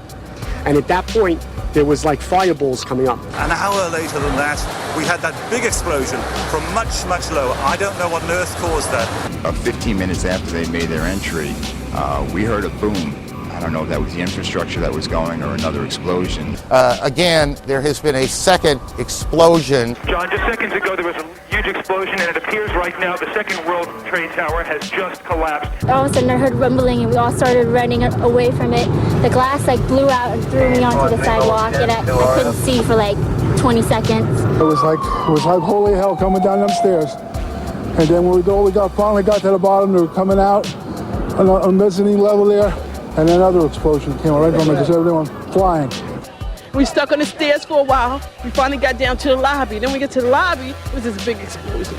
So I was real lucky. I don't know what happened to the people behind me when that blast occurred. And was actually on the 78th floor of the second tower and was evacuating the tower and experienced all these explosions and made his way back down. We presume because of the initial explosion there may have been secondary explosions as well that were detonated in the building by these terrorists. There was a secondary explosion, probably a device either planted before or on the aircraft that did not explode until an hour later. I heard a second explosion and another rumble and more smoke and more dust. I ran inside the buildings, the chandelier shook, and again, black smoke filled the air. Within another 5 minutes, we were covered again with more silt and more dust. And then a fire marshal came in and said we had to leave because if there was a third explosion, this building might not last. Eyewitnesses also reported that explosions had taken place in lower levels of both the North and South Tower. They were having coffee in the World Trade Center when the first plane struck. And all of a sudden it sounded like, I don't know where the subway is, but it sounded like a subway collision, a bomb, and it was just pounding, boom, boom, boom, and I literally thought the subway had exploded. And the ladies that are with me were in the World Trade Center in the first building and escaped through the lobby where they report that they believe there was a bomb in the lobby. Just get out of the tunnel and the blue. The subway tunnel? Yeah. Yes, I was right there. I was down in the basement, came down, all of a sudden the elevator blew up, smoke. I dragged the guy out, his skin was hanging off, and I dragged him out, and I helped him out to the ambulance. And when I got up to the concourse level, it was just like like gunfire, and then just 3 big explosions. And even the turnstile was burnt and was sticking up, and they just told us to run. I heard the first explosion, and the elevator blew up. And as we were coming out, we passed the lobby. There was no lobby. So I believe the bomb hit the lobby first, and a couple of seconds then the first plane hit. Firefighter John Schroeder arrived in the lobby of the North Tower shortly after the first plane struck. So we're standing there in the lobby, we're getting all together. All of a sudden, we hear... I look down to my right, and the elevator's exploded, something out of like a Bruce Willis Die Hard movie. People just come running out of the elevators on fire, fireballed. I mean, it was like, what is going on here? There's something's up here. I mean, the plane's up there, now there's fire down here. People run around all on fire. This is crazy. So we were heading up to the 24th floor of the stairwell, and all of a sudden we heard, Mayday, Mayday, second plane, second plane. Swift, we're looking at each other like, come on, second plane? There's no way there's a second plane. Within seconds, our building got rocked. We got bounced around in the stairwell like pinballs, man. And we just said, you know what? Time to go. We got down to the lobby, and everything was blown out, exploded. Everything was... We were the only ones in the lobby now. We're going, wait a second here. Where is everybody? Because the building was coming down the outside. They moved the command post to World Trade Center, too. So now we're like, we didn't get no, where is everybody? We were in the lobby. It looks like everything was exploded. Everything was gone. We're like, what is going on here? We didn't know. We were like, this is crazy. But for every window in the lobby to be exploded, I mean, them windows were like as thick as forget it. They were 2-3 inch glasses. Come on. They exploded out of the lobby. Something. It wasn't from the jet fuel. No way. The elevators exploded. They were down from the lobby. The lobby was over here. That should never have happened. Something would happen there, and that wasn't. We came down. It looked like a bomb went off in the lobby. There was no fire. It just looked like a bomb went off. So, how was the largest and most puzzling architectural failure in history treated? The steel from the World Trade Center was mostly shipped overseas, eliminating any possibility of independent investigations. New York City's Department of Design and Construction contracted 4 companies for debris removal. Each was assigned a specific zone and controlled and monitored by a 3-person team. The operation was so controlled that in November, each dump truck used for removal of debris was fitted with a GPS locator. One driver took an extended lunch break and was dismissed from the job. By April 2002, over 185,000 tons of debris had been removed from Ground Zero. FEMA's Building Performance Assessment Team was not even granted access to Ground Zero. They were granted a tour of the site in early October, but were forbidden from collecting samples or examining blueprints. Out of hundreds of thousands of pieces of steel, 150 were preserved at Fresh Kills landfill, from where FEMA conducted its investigation. When the Twin Towers came down, they released over 500 tons of pulverized asbestos into Lower Manhattan, along with lead, barium, mercury, chromium, copper, and several other toxic chemicals. 425,000 cubic yards of concrete is pulverized. 600,000 square feet of glass is turned into dust. During the World Trade Center's construction, spray-on fireproofing comprised of concrete and asbestos was placed on the core columns.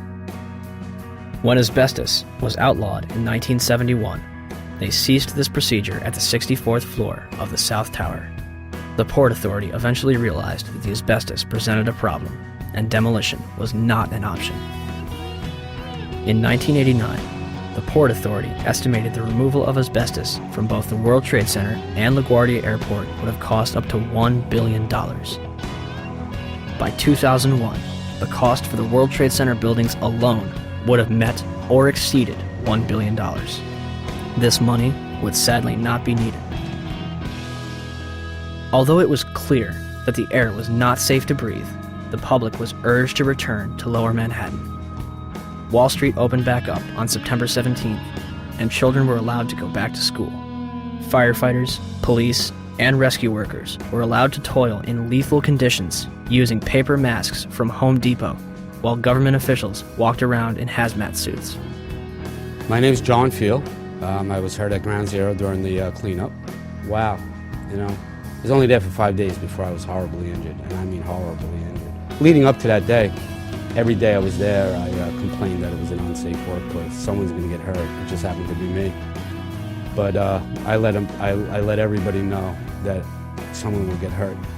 I was there for 5.5 days. Nobody told me to wear a mask once. Nobody gave a shit when that piece of steel altered my life. But like the thousands that are suffering and sick, I didn't roll over and play dead. And I know human life takes a backseat to the almighty dollar, and that's what makes this country roll and run, is the almighty dollar. But you guys somewhere along the line lost your credibility with me. The Environmental Protection Agency, under direct orders from the White House, told New Yorkers that the air was safe to breathe.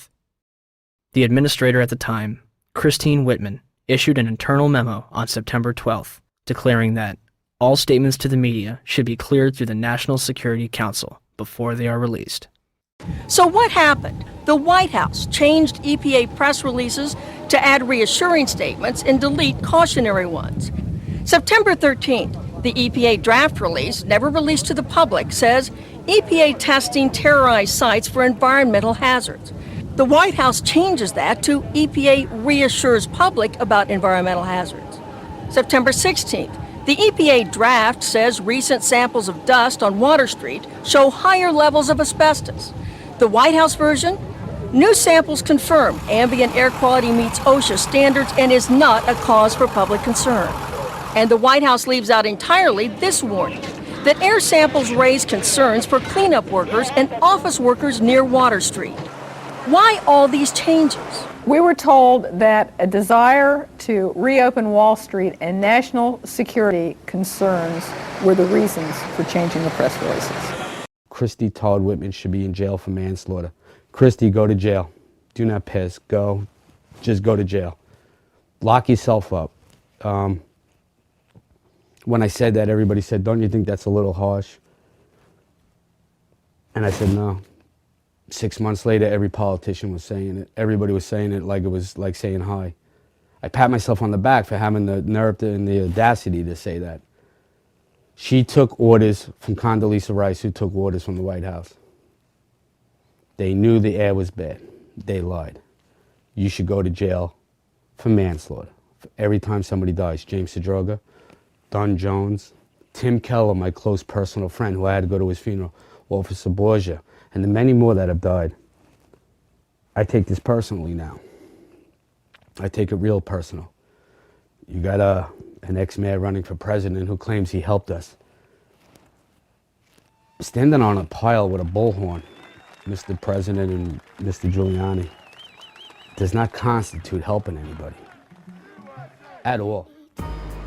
The EPA's public release assured people that there was no significant level of asbestos in the air, and that instead of evacuating, they could clean their homes with a wet rag.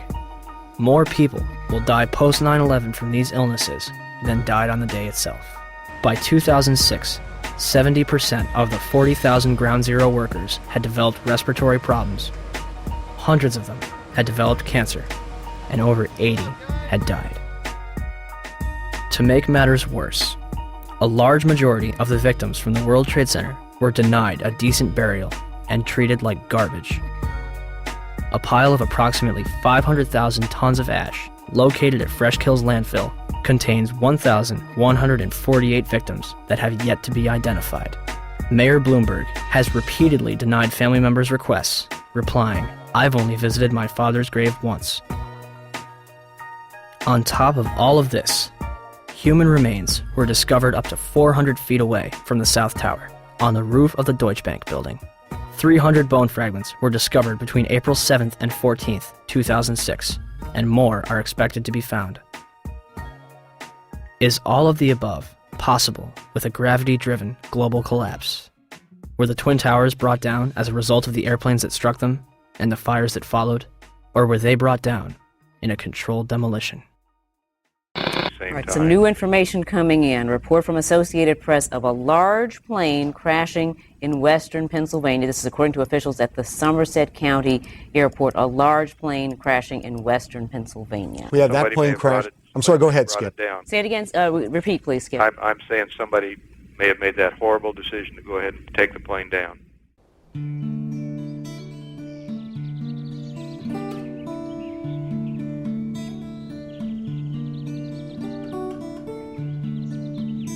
(10:03 a.m.) Shanksville, Pennsylvania. United Airlines Flight 93 allegedly plows into an abandoned strip mine at 580 miles per hour. 20 minutes flying time from Washington, D.C.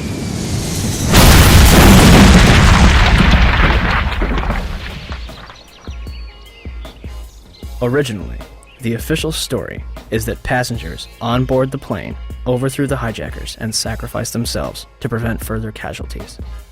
The 9/11 Commission will later conclude that hijacker Ziad Jarrah, anticipating a cockpit overthrow, crashes the plane into the ground. Debris from Flight 93 was found considerable distances from the crash site. The debris here is spread over a 3 to 4 mile radius, which has now been completely sealed off and is being treated, according to the FBI, as a crime scene. This is one of those cases where the pictures really do tell the story, that sort of the most horrifying aspect of this particular crash scene is how little debris is visible. That's really all you see is a large crater in the ground and just tiny, tiny bits of debris. There has been at least one report that the investigators out there, and there are hundreds of them, as I said tonight, have found nothing larger than a phone book. Well, Darren, in the last hour or so, the FBI and the state police here have confirmed that they have cordoned off a second area about 6 to 8 miles away from the crater here where this plane went down. This is apparently another debris site, which raises a number of questions. Why would debris from the plane, and they identified it specifically as being from this plane, why would debris be located 6 miles away? Could it have blown that far away? Seems highly unlikely. Almost all the debris found at this site is within 100 yards, 200 yards away. So it raises some questions. We don't want to over-speculate, of course. It seems to me from covering a number of plane crashes on the scene that, if nothing else, you can say this is not typical for a plane crash to be spread across an area this large. It certainly doesn't make sense because most of the debris has been found in a very compact area within 100 yards, 200 yards, maybe a little beyond that. And then all of a sudden they're telling us 6 miles away they have another concentration of debris. They say it's very small pieces. Most of these are very small pieces. Most of the pieces here are no bigger than the size of a briefcase, they say, and the pieces 6 miles away maybe even smaller than that. Did they find a plane in Shanksville? Within the last hour. I want to get quickly to Chris Kanicki. He was back there just a couple of minutes ago, and Chris, I've seen the pictures. It looks like there's nothing there except for a hole in the ground. Basically, that's right. The only thing you could see from where we were was a big gouge in the earth and some broken trees. From where we could see, there wasn't much left. Any large pieces of debris at all? No, there was nothing that you could distinguish that a plane had crashed there. Smoke, fire? Nothing. It was absolutely quiet. It was actually very quiet. Nothing going on down there. No smoke, no fire. Just a couple of people walking around. They look like part of the NTSB crew walking around looking at the pieces. How big would you say that hole was? From my estimates, I would guess it was probably about 20 to 15 feet long and probably about 10 feet long or 10 feet wide. What could you see on the ground, if anything, other than dirt and ash? And you couldn't see anything. You could just see dirt, ash, and people walking around, broken trees. From the Somerset County coroner to the mayor of Shanksville, almost every eyewitness would remark how little of the plane and its passengers remained. But when I got there, I wondered to myself, where is it? The plane was just totally disintegrated. The only thing we didn't see were people. Nothing to indicate that there was even anybody on the plane. I remember asking a state trooper that was there to be sure, is that where the plane went down? It was so hard to tell because there was nothing around. The Pennsylvania state website puts it best.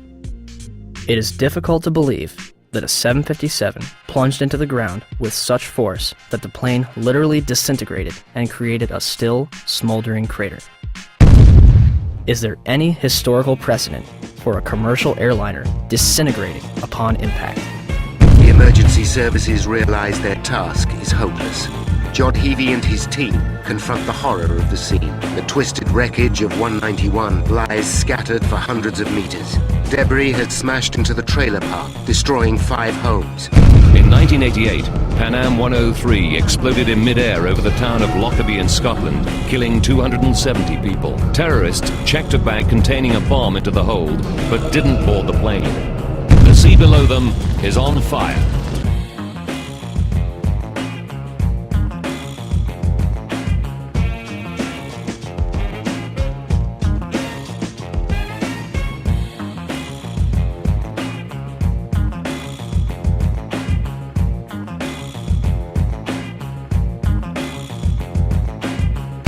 Saying that the pilot was able to dump fuel over Jamaica Bay. It immediately veered over to the right and it came nose down only a block away from where I was working. And the room just exploded. My daughter got blown through the patio doors. My wife got blown into the living room and I got blown out the patio doors behind my daughter. Several blocks away from the primary crash scene, the aircraft may have been rocked by vibrations severe enough to knock the engines off the wings. Jim, let me just tell our audience what you're looking at. These are from Jamaica Bay. This is clearly a part of the plane. Yes, that would be the horizontal stabilizer, the vertical tail fin on the back of the airplane.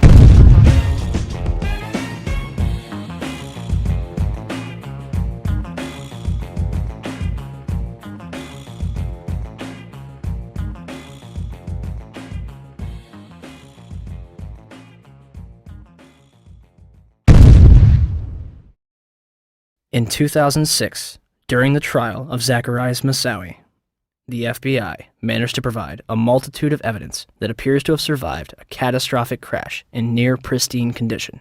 Among the exhibits were a red bandana, a Kingdom of Saudi Arabia driver's license, John Talignani's driver's license, and flight attendant Cece Lyle's personal effects, including her driver's license and Marriott hotel card.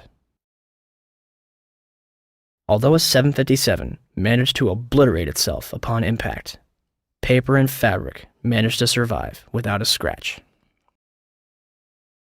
They also released pictures of an engine and 2 pieces of fuselage.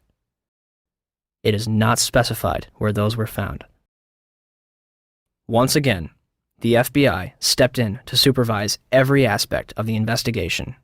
They repeatedly denied family members' requests to listen to the cockpit voice recorder. The FBI gave in on April 18, 2002, as long as the victims' relatives didn't talk about it.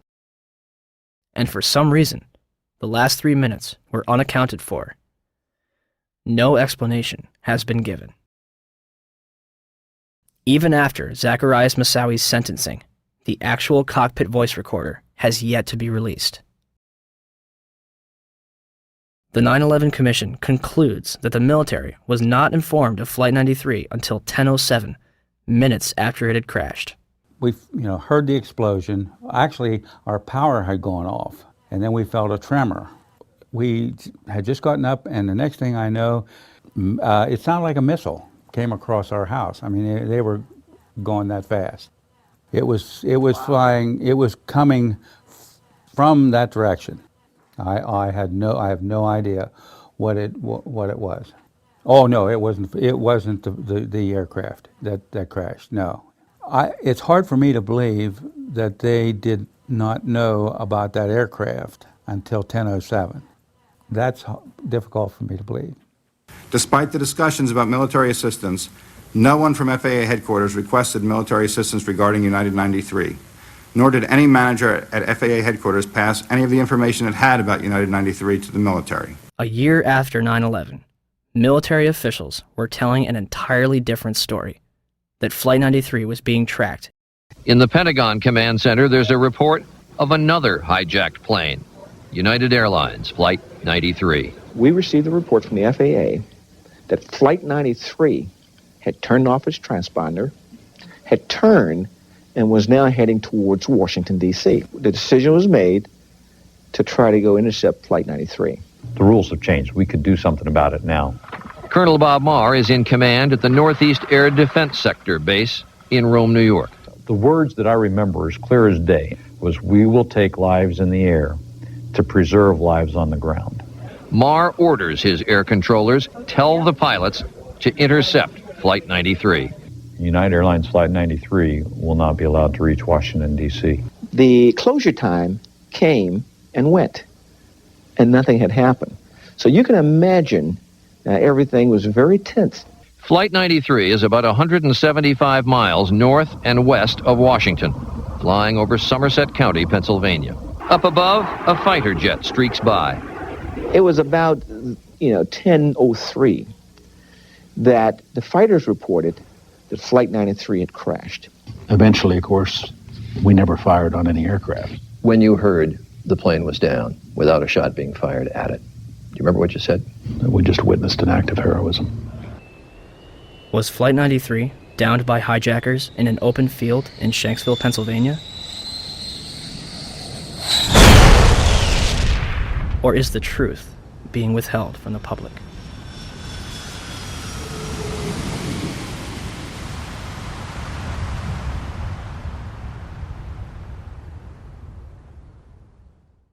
I want to tell you that we are getting word from New York right now that another building has collapsed. I understand that this is a 47-story building. It's Building 7 of the World Trade Center, we understand, has collapsed in New York, and there you saw a video of it. Now, whether we don't even know whether this was something that was engineered for safety reasons or it just happened.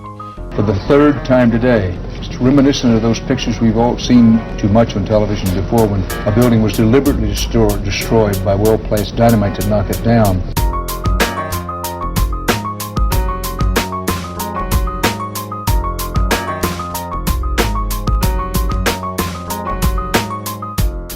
In 1984, construction began on World Trade Center Building 7, a 47-story office building, 570 feet tall, and 300 feet away from the North Tower.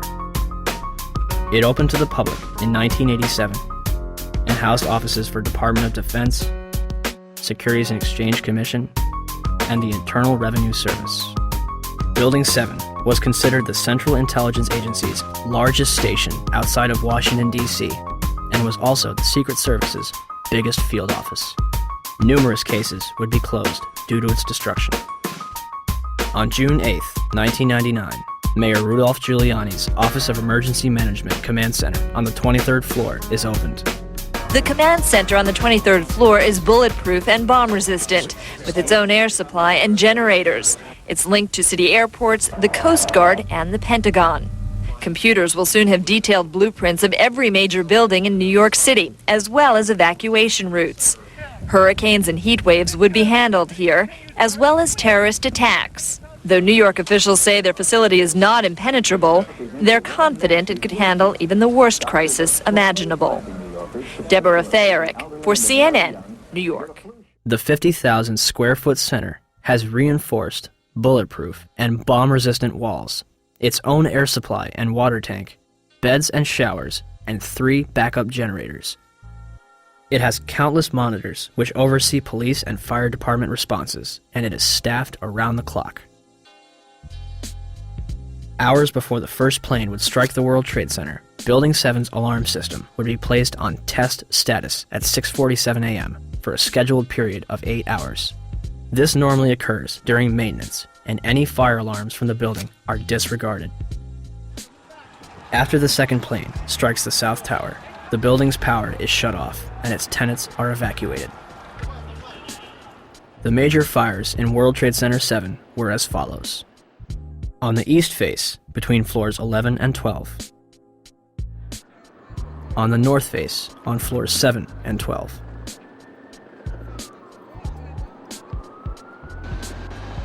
On the west face, between floors 29 and 30. Smoke obscures the entire south face of the building.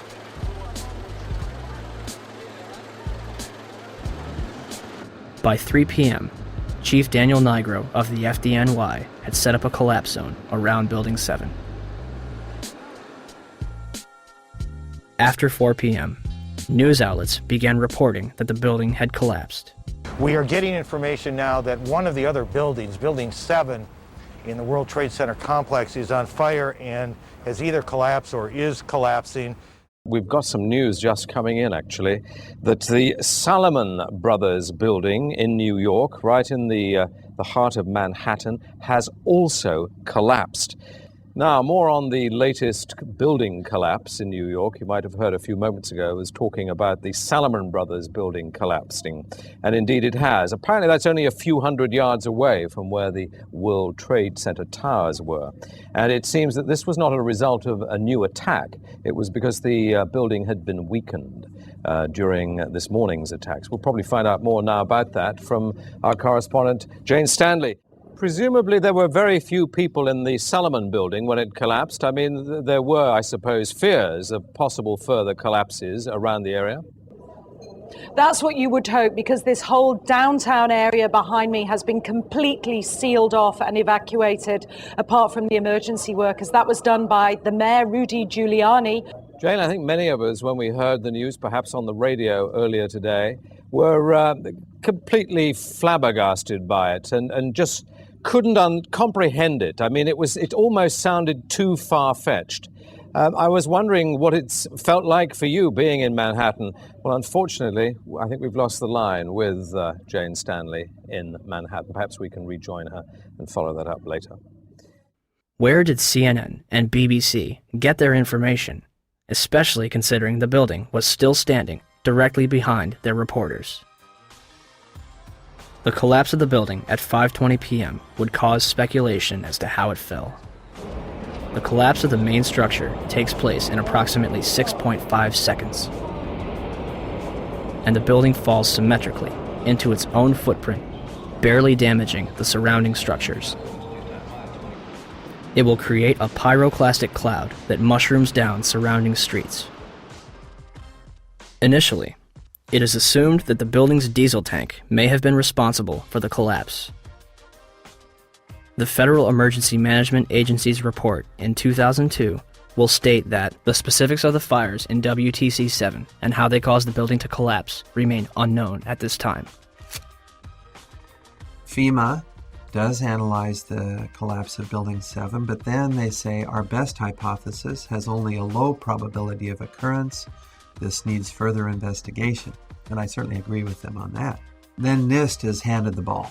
It's kind of a hot potato. Okay, NIST, you explain the collapse of World Trade Center 7, this rapid, straight-down collapse of this 47-story skyscraper. Sadly, by this time, virtually all structural steel from Ground Zero had been recycled, and no steel was recovered from Building 7 for investigation. As of this date, NIST is still working on their final report. Well, NIST decoupled the study of the collapse of Building 7 from the analysis of the collapse of the towers. So now it's sitting over here. The report on the collapse of Building 7 from NIST is long overdue. We're still waiting for it, hoping they have an explanation. We are looking at it. There's actually a very good write-up recently from Controlled Demolition Experts, which you probably ought to read. We haven't finished the investigation yet, so I'm not at liberty to talk about any intermediate findings. The collapse is assumed to be caused by a combination of fire and structural damage. Did any other surrounding buildings suffer a complete collapse at near freefall speed? Building 3, a 22-story building directly below the Twin Towers, was split in half by the South Tower's collapse. Although the building was severely crushed by falling debris, the structure remained standing. Building 4, a 9-story building east of the South Tower, was almost completely destroyed. The remaining structure did not collapse. Building 5, a 9-story building east of the North Tower, suffered from severe fires and structural damage. Building 6, an 8-story building between the North Tower and Building 7, suffered a giant gouge in its roof and severe fires. Neither Building 5 or 6 suffered global collapse. Neither did the Deutsche Bank building, which stands to this day and is currently being demolished beam by beam. Neither did the Millennium Hotel across the street.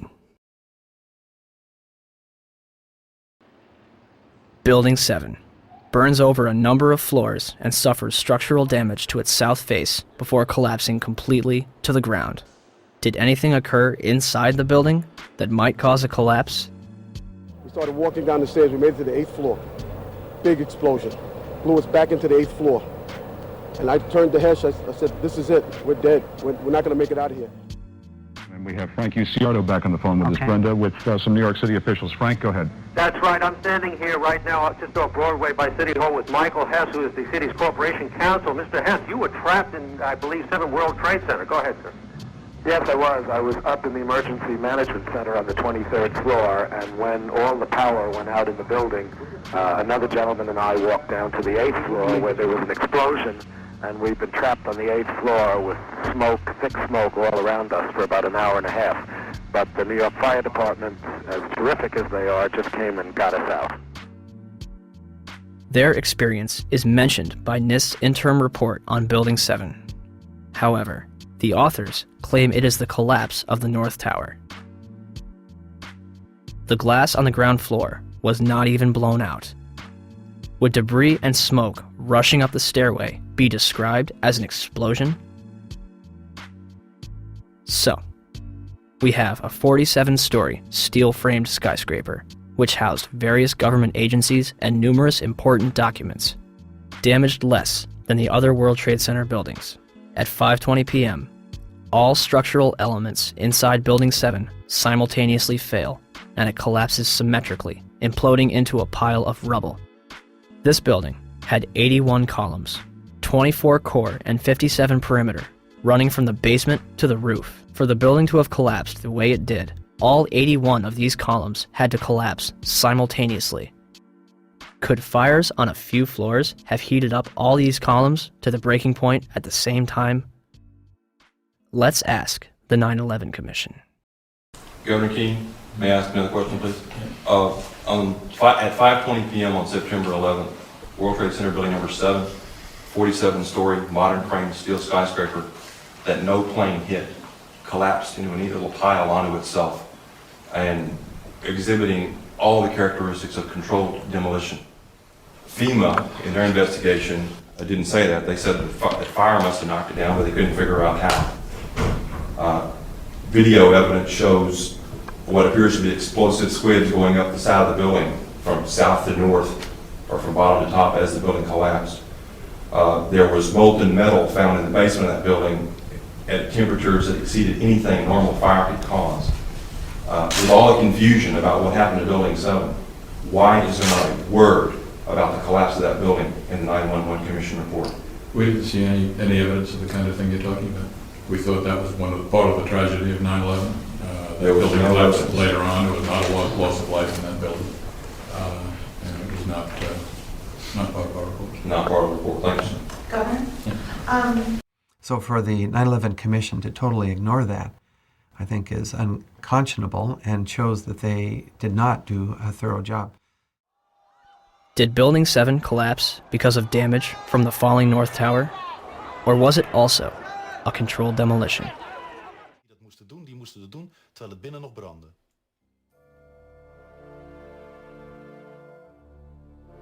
Ja, dat is vreemd. Dat is vreemd. De reactie op de beelden die we laten zien is onbevangen.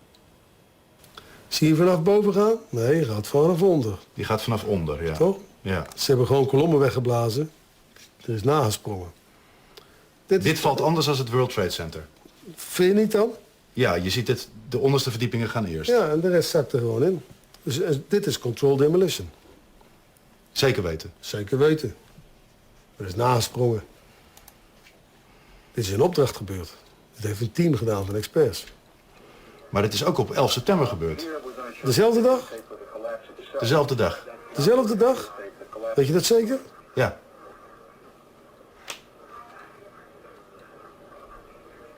Was het zeker weten de 11e? Dat kan geen waar zijn. 7 uur nadat de World Trade Center naar beneden viel. Ja? Hebben ze hard gewerkt.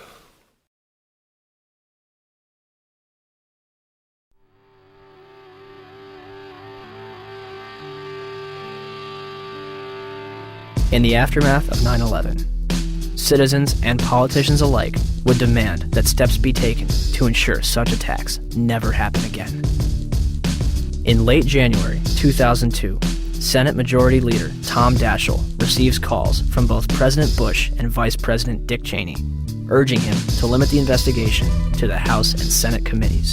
The administration would continue to oppose the investigation until November 2002, when Congress creates the National Commission on Terrorist Attacks upon the United States to make a full and complete accounting of the circumstances surrounding the attacks. Democratic leaders concede several aspects after the White House threatens to create the commission by executive order, giving themselves considerable control. President Bush officially signs it into law November 27, 2002, and names Henry Kissinger as chairman of the 9/11 Commission. The Chicago Tribune puts it best.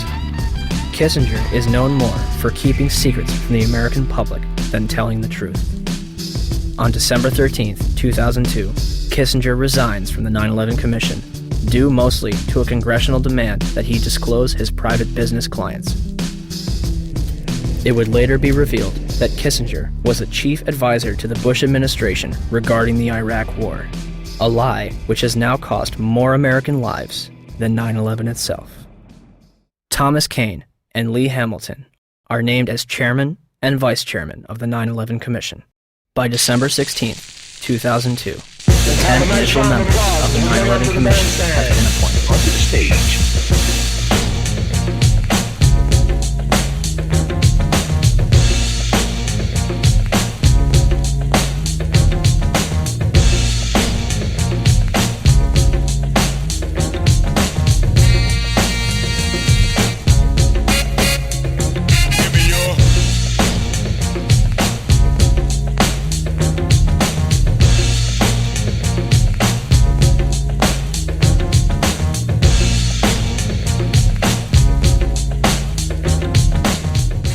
And the man missing from this picture?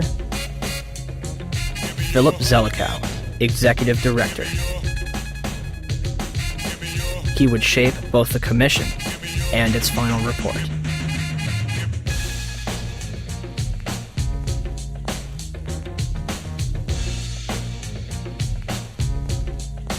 The 9/11 Commission begins its investigation with a time frame of 18 months and a starting budget of $3 million.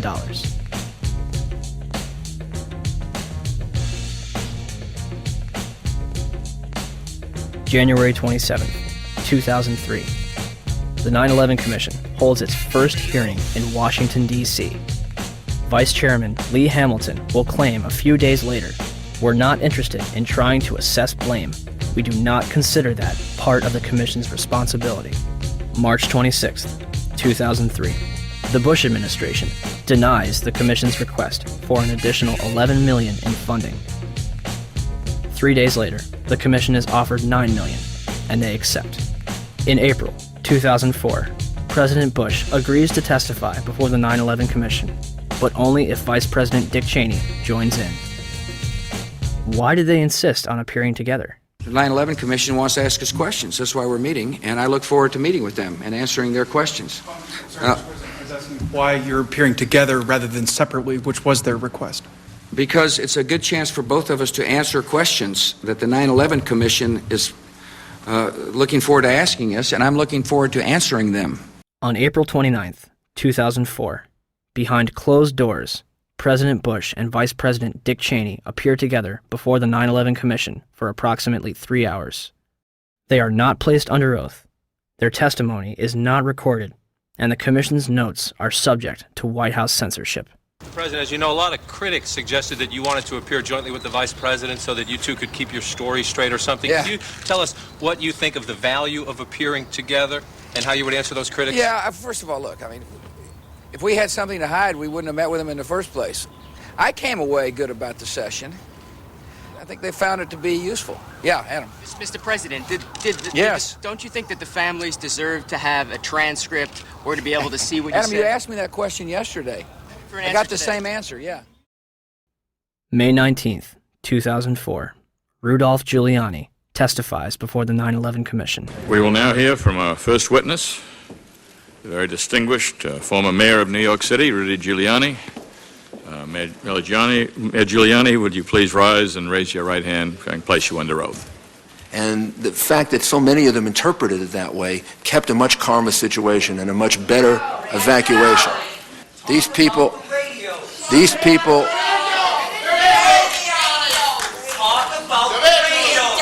would please ask.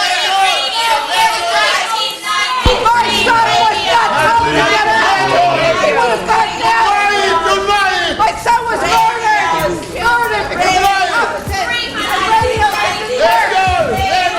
We're simply wasting time at this point, which should be used for questions. Please. Thomas Kane and Lee Hamilton will later claim in their book, Without Precedent, that they were too soft on Mayor Giuliani. One of the questions they failed to ask was who warned him that the South Tower was going to collapse. Mr. Mayor, can you hear me? I can, Peter. Are you talking about did you go immediately to the Office of Emergency Management? I went down to the scene and we set up headquarters at 75 Barclay Street, which was right there with the police commissioner, the fire commissioner, and we were operating out of there when we were told that the World Trade Center was going to collapse. And it did collapse before we could actually get out of the building. Who didn't warn everyone in the building? I admire that greatly, and I think that may dead. They were not killed because he's a great leader. one of the reasons for Let us your ask leadership real questions. and your cooperation Give with me this 2 minutes to rebut. Let's ask the real questions.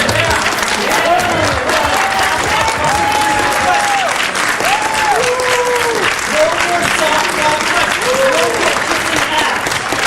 My brother's a fireman. I want to know why 300 firemen died. And I've got some real questions. Let's ask some real questions. Is that unfair? The 9/11 Commission would release its final report on July 22nd, 2004, and closed its doors on August 21st. So the 9/11 Commission was a cover-up. The question is what it was covering up. The charitable explanation is gross negligence, malfeasance, misfeasance, and what you call it, okay? If you can't read all 571 pages of the report, in August 2006, the 9/11 Report comic book was released. It should tell you all you need to know.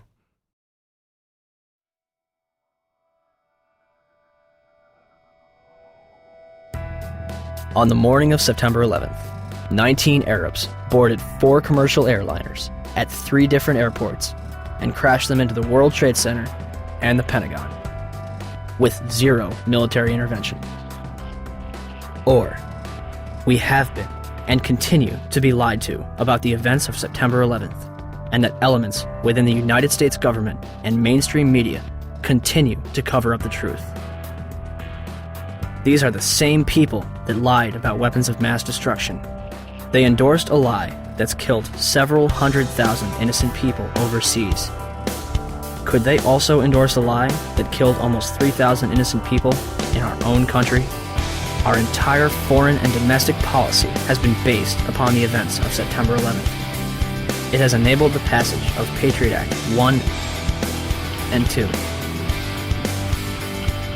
established the Department of Homeland Security, facilitated the invasions of Afghanistan and Iraq, and used to pass the Military Commissions Act, which officially ended habeas corpus.